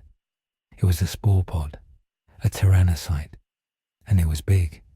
It crashed into the plaza below. The fleshy doors opened. Out stepped a swarm lord. It was the apex of the hive mind. It had 4 swords made of bone. It was faster than a Spider-Man, stronger than a space marine, smarter than a supercomputer. It looked up at the pyramid. It saw the 3 small figures. It knew they were the problem. It knew they had stopped the machines. And behind the swarm lord, the Tyranid fleet began its final descent. The distraction of the Necrons had bought the fleet time to reposition. They were bypassing the defenses. They were coming for the kill. The Spider-Men had stopped the immediate execution by the Iron Hands. They had paused the annihilation by the Necrons. But now, They faced the full, unadulterated hunger of the great devourer. Peter 1 crawled over to Peter 2. He helped him sit up. Peter 3 stumbled over to them. His suit was dead. The lights were out. He was just a kid in a heavy metal shell. "We bought them time," Peter 3 said weakly. "Right?" "We bought them a few minutes," Peter 1 said. He looked at the Swarm Lord climbing the pyramid. It was climbing fast. It dug its swords into the obsidian stone. Now we have to pay the bill. The strategic situation had shifted from a three-way war to a last stand. The Iron Hands were decimated. The Necrons were statue still. The Tyranids were winning. "This ends with a choice," Peter 2 muttered deliriously. "I choose a vacation." "Focus," Peter 1 said. He stood up. He raised his fists. "One last fight. We hold this point. If the Swarm Lord gets to the console, it might destroy the controls. If the controls break, the Necrons might wake up again. Or worse, the Tyranids might learn how to use the pyramid." "Tyranids with Necron tech," Peter 3 shuddered. "That's a bad thought." "So we hold," Peter 1 said. They stood together on the edge of the abyss. The Swarm Lord roared. The sound stripped the paint from their suits. The final convergence was coming. The unavoidable offer was approaching. The Spider-Men were about to meet the absolute limit of their power in the 41st millennium. Below them, in the ruins of the Medicae Bay, Magos Doxa pulled himself from the rubble. He looked at the data slate. He saw what the boys had done. He saw the pause in the Necron signal. He calculated the variables. He realized the boys were not just warriors. They were omniscient touched. They had communed with the machine spirit of the tomb. The Magos made a decision. He would not purge them. He would use them. He opened a channel to the orbiting fleet, to the flagship of the Iron Hands. He requested a teleport extraction, not for himself, but for the Archaeotech assets. He was going to steal the Spider-Men. But on the pyramid, the heroes didn't know that. They only knew the monster was coming, and they were ready to die. The wind howled. The Swarm Lord leaped the final distance. It landed on the platform. The impact shook the world. It raised its four swords. Peter 1 shot his last web. It was a tiny strand. It hit the Swarm Lord's eye. The beast didn't blink. It just stared. "Hey, ugly," Peter 1 said. "You're not from around here, are you?" The Swarm Lord charged. The outcome of the small choice was clear. By saving the people from the fire, Peter 3 had broken the stalemate. He had revealed the true nature of the planet. He had escalated the war to a level that no human could survive. And now the consequences were standing in front of them, holding four swords of bone.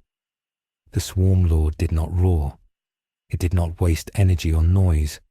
It moved with a speed that defied physics. Its four bone sabers were a blur of white death. Peter 1 saw the attack coming. His spider sense screamed like a siren in his skull. He dodged left. The air where his head had been split with a cracking sound. The sword cut the stone of the pyramid like it was butter. Peter 1 punched the creature in the chest. It felt like punching a tank. The chitin armor did not break. Peter 1's hand went numb. He realized with horror that he could not hurt this thing. Peter 2 tried to flank the monster. He picked up a piece of broken Necron metal. He swung it at the Swarm Lord's legs. The Swarm Lord did not even look at him.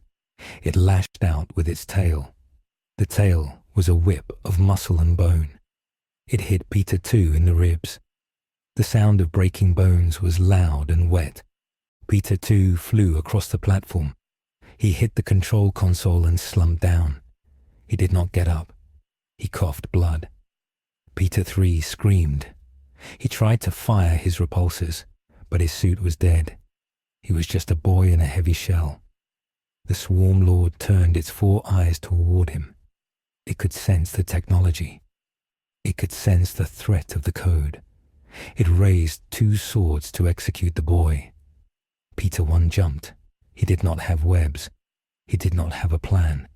He just used his body. He tackled the Swarm Lord's arm. He held on tight. He pulled with all his strength. The Swarm Lord looked at the insect clinging to its arm. It was annoyed. It grabbed Peter 1 with its lower hand. It squeezed. Peter 1's suit crunched. His ribs groaned. He gasped for air. The Swarm Lord threw him down. It raised a sword to finish him. Suddenly, the air shimmered. A green portal opened behind the Swarm Lord. A Lich Guard stepped out. The Necrons were not fully asleep yet. The command Peter 3 had entered was fighting with the command of the Swarm Lord's presence. The pyramid defense system was glitching. The Lich Guard swung its Warsith. The energy blade hit the Swarm Lord in the back. It cut through the chitin. The Swarm Lord roared in pain. It turned around. It forgot the Spider-Men. It fought the robot. This was the clash of titans. The biological perfection of the Tyranids against the technological perfection of the Necrons. Sparks and alien blood flew everywhere. The Lich Guard was strong, but the Swarm Lord was the apex predator. The Swarm Lord parried the scythe. It cut the Lich Guard's arm off. Then it cut the Lich Guard's head off. The robot fell, but the distraction gave Peter 1 a second to breathe. He crawled over to Peter 2. He checked his pulse. It was weak. Peter 2's chest was caved in. He needed a hospital. He needed technology that didn't exist on this world. Peter 3 crawled over too. They huddled together. They were broken. They looked at the sky. The Tyranid fleet was low now. The clouds were churning with spores. It was raining acid. The end of the world had arrived. Then a voice cut through the static in their earpieces. It was Magos Doxa. The voice was clear and cold. It did not sound panicked. It sounded like a merchant making a deal. Status report, the Magos said. The primary defensive grid is offline. The planet is lost. The Exterminatus fleet has arrived in the system. They will burn the atmosphere in 20 minutes. Peter 1 coughed. He said they knew. He said they were dead. The Magos corrected him. He said they did not have to be dead. He said he had a teleporter lock on their biosignals. He said he could extract them to his cruiser in orbit. He said he could save them. Peter 3 looked up. Hope washed over his face. He grabbed Peter 1's arm. He said they could leave. He said they could go home. But Peter 1 heard the tone in the Magos' voice. He asked the question. He asked what about the refugees. He asked about the people in the manufactorum. He asked about the workers they had fought for. The Magos paused. The silence was heavy. Then he spoke the truth. He said the teleporter had limited mass capacity. He said the energy cost was high. He said he could transport 3 biological units of high value, or he could transport 50 units of low value. He said the refugees were low value. They were biomass. They were already dead in the eyes of the strategic cogitator.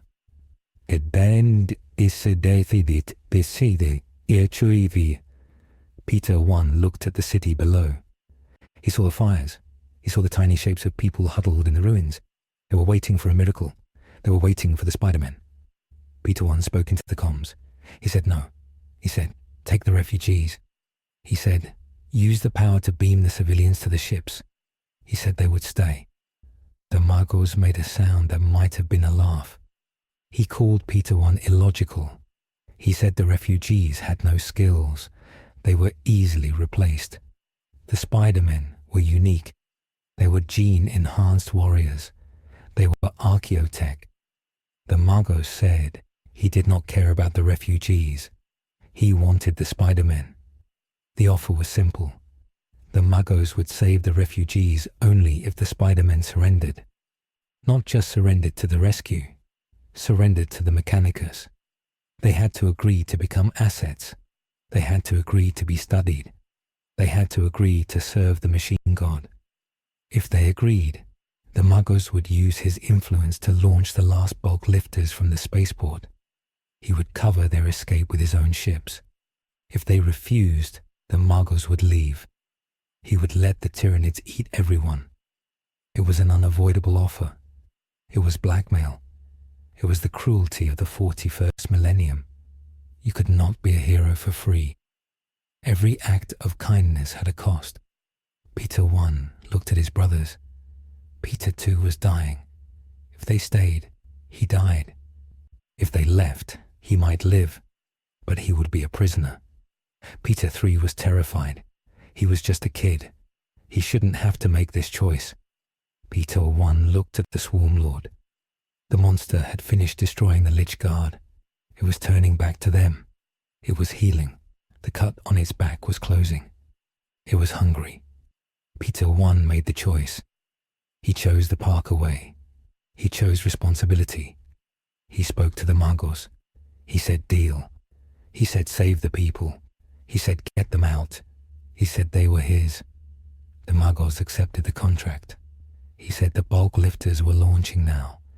He said the Spider-Men had to survive for 2 more minutes to ensure the signal lock. 2 minutes. It sounded like nothing, but against the Swarm Lord, it was an eternity. Peter 1 stood up. He wiped the blood from his mouth. He put his mask back on. One lens was cracked. He looked like a battered gladiator. He helped Peter 2 stand. Peter 2 groaned. He held his side. He couldn't fight, but he could stand. Peter 3 stood up too. He picked up a piece of the Lich Guard's warset. It was heavy, but it glowed with green power. The Swarm Lord charged. Peter 1 did not dodge this time. He ran forward. He slid under the first swing. He punched the Swarm Lord in the knee. He knew he couldn't break the armor, but he could unbalance it. The Swarm Lord stumbled. Peter 3 swung the Necron scythe. He yelled a battle cry that cracked. The blade hit the Swarm Lord's leg. This time, it cut deep. The Necron weapon phase shifted through the biological armor. The Swarm Lord screeched. It fell to one knee. Peter 2 used the last of his strength. He jumped on the monster's back. He wrapped his arms around its neck. He blinded its eyes with his hands. "Hit it," he yelled. "Hit it now." Peter 1 grabbed the other end of the scythe. He and Peter 3 pushed together. They drove the green blade into the Swarm Lord's chest. They pushed until the blade came out the back. The Swarm Lord shuddered. It spat acid. The acid hit Peter 1's chest.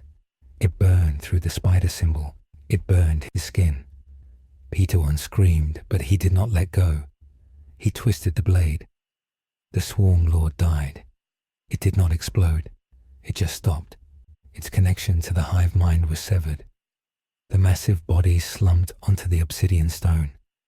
The 3 Spider-Men fell back. They were gasping. They were alive. They had killed the unkillable. Below them, the ground shook, but it was a good shake. Massive engines were firing. From the ruins of the spaceport, 3 giant bulk lifters rose into the sky. They were ugly, brick-like ships, but they were beautiful. They carried 10,000 people, the last survivors of Orestes Prime. The Muggles kept his word. His cruiser, the Iron Logic, moved into position. It fired a barrage of macro cannon shells. The wall of fire cleared a path for the refugee ships. The Tyranid gargoyles were vaporized. The ships climbed higher. They broke the cloud layer. They were safe. Peter 1 watched them go. He felt a tear run down his cheek under the mask. He had done it. He had saved them. Then the teleport beam hit them. It was not a gentle light. It was a violent tearing of reality. It felt like being pulled through a straw. The pyramid disappeared. The sky disappeared. The dead Swarm Lord disappeared. They materialized on a deck of cold steel. The air smelled of incense and old oil. Gravity was heavy. The room was dark, lit only by candles held by skulls. They were on the iron logic. They collapsed on the floor. Peter 2 passed out. His breathing was shallow. Peter 3 dropped the scythe. He looked around with wide eyes.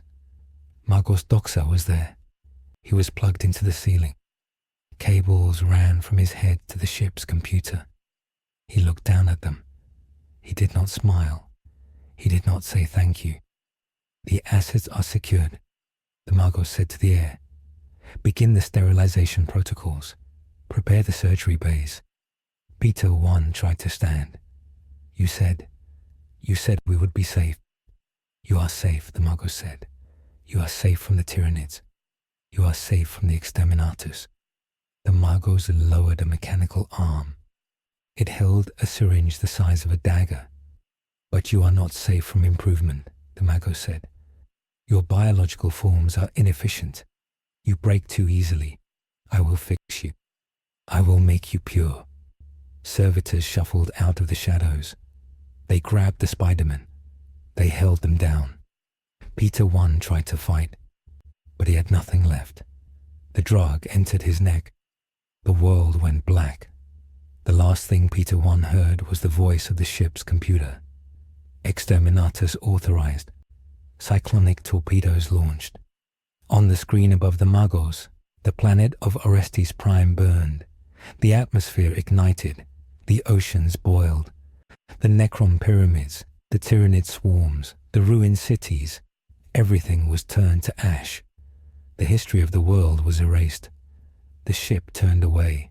It entered the warp. Time passed. It could have been days. It could have been years. Time in the warp is not linear. Peter 1 woke up. He was standing. He could not sit. He was locked into a frame of brass and iron. He looked at his body. He was still wearing his suit, but it was different. Armor plates had been bolted directly into his flesh. His left arm was gone. It had been replaced by a mechanical claw that crackled with blue energy. He looked to his left. Peter 2 was there. He was awake too. He was not wearing a mask. His face was covered in a rebreather unit. His eyes were replaced with red bionic lenses. One of his legs was a piston. He looked at Peter 1. He could not speak. The rebreather only made a raspy hissing sound. He looked to his right. Peter 3 was there. He was the most changed. The Magos had seen his affinity for machines. Peter 3 was floating. His legs were gone completely, replaced by a bundle of mechadendrites, snake-like cables that moved on their own. His chest was open, revealing a glowing reactor core. Wires ran from his brain into a logic engine on his back. They were monsters. They were servitors. But they were still them. The Magos had kept their minds intact. He needed their tactical creativity. He needed their souls to drive the machines. The door to the chamber opened. Magos Doxa entered. He was pleased. The integration is complete, the Magos said. You are now Skittery Alpha. You are the web spinners of Mars. He projected a hologram. It was a new planet, a new war zone. Orcs were attacking a refinery world. The Imperium requires your service, the Magos said. You have a mission. Peter 1 looked at his metal claw. He felt the cold logic of the machine trying to overwrite his thoughts. But he fought it. He found the spark of Peter Parker deep inside. He looked at his brothers. They looked back. They were still there. We have a mission, Peter 1 said. His voice was synthesized. It sounded like a robot, but the words were human. We save the people. Negative, the Magos said. You secure the objective? We save the people, Peter 1 repeated. He clenched his metal fist. The servo motors whined. The Magos paused. He analyzed the variance. He decided it was an acceptable eccentricity. As long as they killed the enemy, their motivation did not matter. Proceed to the drop pods, the Magos ordered. The 3 Spider-Men, now the Iron Spiders of the Mechanicus, marched out of the room. They walked with the heavy thud of metal on metal. They did not joke. They did not laugh. They were soldiers of the dark future. As they walked to the drop bay, Peter 3 sent a wireless signal to the others. It was a private channel. The Magos could not hear it. "Are we still us?" Peter 3 asked in binary code. Peter 2 responded with a burst of static that meant yes. Peter 1 looked at the open hatch of the drop pod. Below them, the new planet waited. It was full of fire and death. "We are what we do," Peter 1 transmitted. "And we are going to do what we always do. We are going to fight." They stepped into the pod. The doors slammed shut. The magnetic clamps released. They fell toward the surface. This was their life now. There was no Queens. There was no Aunt May. There was only war. But in the darkness, they were a tiny light. A light made of cold fusion and stubborn hope. They were the Lost Legion. They were the Spider-Men of the 41st Millennium. And they would never stop fighting. The strategic chain reaction was complete. The arrival of the 3 anomalies had not saved Orestes Prime. The planet was dust, but it had saved 10,000 souls, and it had given the Imperium 3 new weapons, weapons that had a conscience. The chronicle ends here. The record is sealed by order of the Inquisition. The existence of the web spinners is classified vermilion. To read further is heresy. The drop pod hit the atmosphere. The heat shield glowed red. Inside, the 3 brothers held hands. Metal held metal. "Thwip," Peter 1 whispered into the comms. "Thwip," the others answered. The impact shook the ground. The doors blew open. The Iron Spiders charged into the green tide of orcs. The war continued. The Chronicle of Orestes Prime is now just a data file in the vast archives of terror. The planet itself is gone.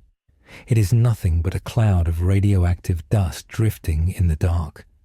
The name of the world is forgotten by almost everyone, but it is not forgotten by the 10,000 souls who escaped.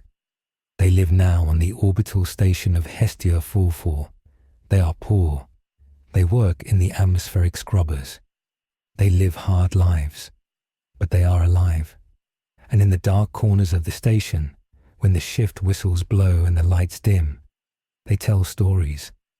They do not tell stories of the Space Marines. They do not tell stories of the Emperor. They tell the story of the 3. The old women weave dolls out of red wire and blue cloth. They give these dolls to the children. They whisper the legend of the Red Saints. They say that when the sky falls, the saints will catch it. They say that when the monsters come, the saints will stand in the way. The local priests of the ecclesiarchy try to stop these stories. They burn the dolls. They say it is heresy to worship mutants, but the people hide the dolls. Faith is harder to kill than a planet. Deep in the secured vaults of the Inquisition, Inquisitor Kalen reviews a slate of reports. The file is codenamed and Project Arachnid. The reports come from 6 different war zones across the segmentum: Armageddon, Vigililus, the Cadian Gate. The reports are strange. They speak of a special kill team attached to the Adeptus Mechanicus. This team does not fight like soldiers. They fight like dancers. They swing from the ruins of cities on ropes made of steel and chemicals. They are silent.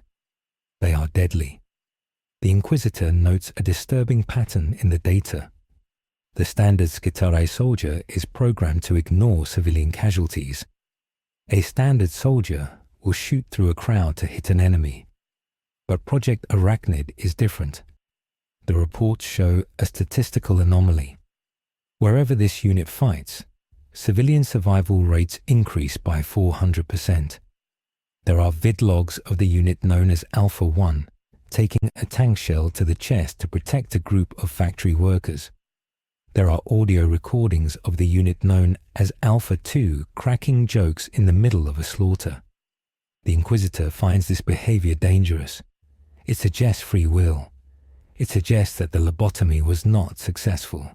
He recommends termination of the unit, but the recommendation is always rejected. The rejection comes from the High Fabricator General of Mars. The reason is simple logic. The unit is too effective. They have killed war bosses. They have sabotaged Tau battlesuits. They have hunted Eldar Rangers. The Imperium is dying. It needs every weapon it has, even the broken ones, even the ones that still think they are heroes. On the Forge world of Riza, inside the private laboratory of Archmagos Doxa, 3 cryopods stand in a row. They are covered in frost. Inside the pods, the 3 warriors sleep. They are not the men they used to be. Their bodies are maps of scars and metal. Their legs are pistons. Their eyes are sensors. They are plugged into the machine dream. The Magos watches the monitors. He studies their brain waves. He's frustrated. After all the surgery, after all the programming, the brain waves are still synchronized. They dream the same dream. They dream of a city of glass and steel. They dream of a woman with grey hair. They dream of a life where they were not weapons. The Magos tries to purge the data. He types the command to delete the memories. The screen flashes red. Access denied. The machine spirits of the Spider-Men refuse to yield. They hold onto their ghosts. The alarm on the wall screams. A new war has started. The Tyranids have returned to the sector. The Mago sighs. He initiates the wake-up protocol. The ice on the pods begins to crack.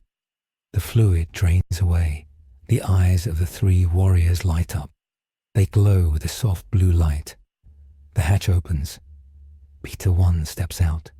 His metal feet clang on the floor. He flexes his mechanical claw. He does not look at the Magos. He looks at his brothers. Peter 2 nods. His rebreather hisses. Peter 3 floats up from his pod, his mecha dendrites twitching with anticipation. They do not speak. They do not need to. They know the drill. They walk to the armory. They pick up their weapons. They are the monsters of the Imperium now. They are the things that go bump in the night to kill the other things that go bump in the night. They have lost their world. They have lost their bodies. They have lost their names. But they have not lost their purpose. As the transport ship lifts off, heading toward another burning horizon, Peter 1 looks out the viewport. He sees the stars. They are cold and distant, but somewhere out there, people are screaming for help. And as long as there is breath in his lungs, or fusion power in his core, he will answer. The universe is a grim, dark place. There is only war. There is no peace amongst the stars. But in the middle of the darkness, 3 spiders are spinning a web. It is a web of protection. It is a web of hope. And nothing, not even the gods of chaos, can break it. The chronicle ends, but the fight goes on.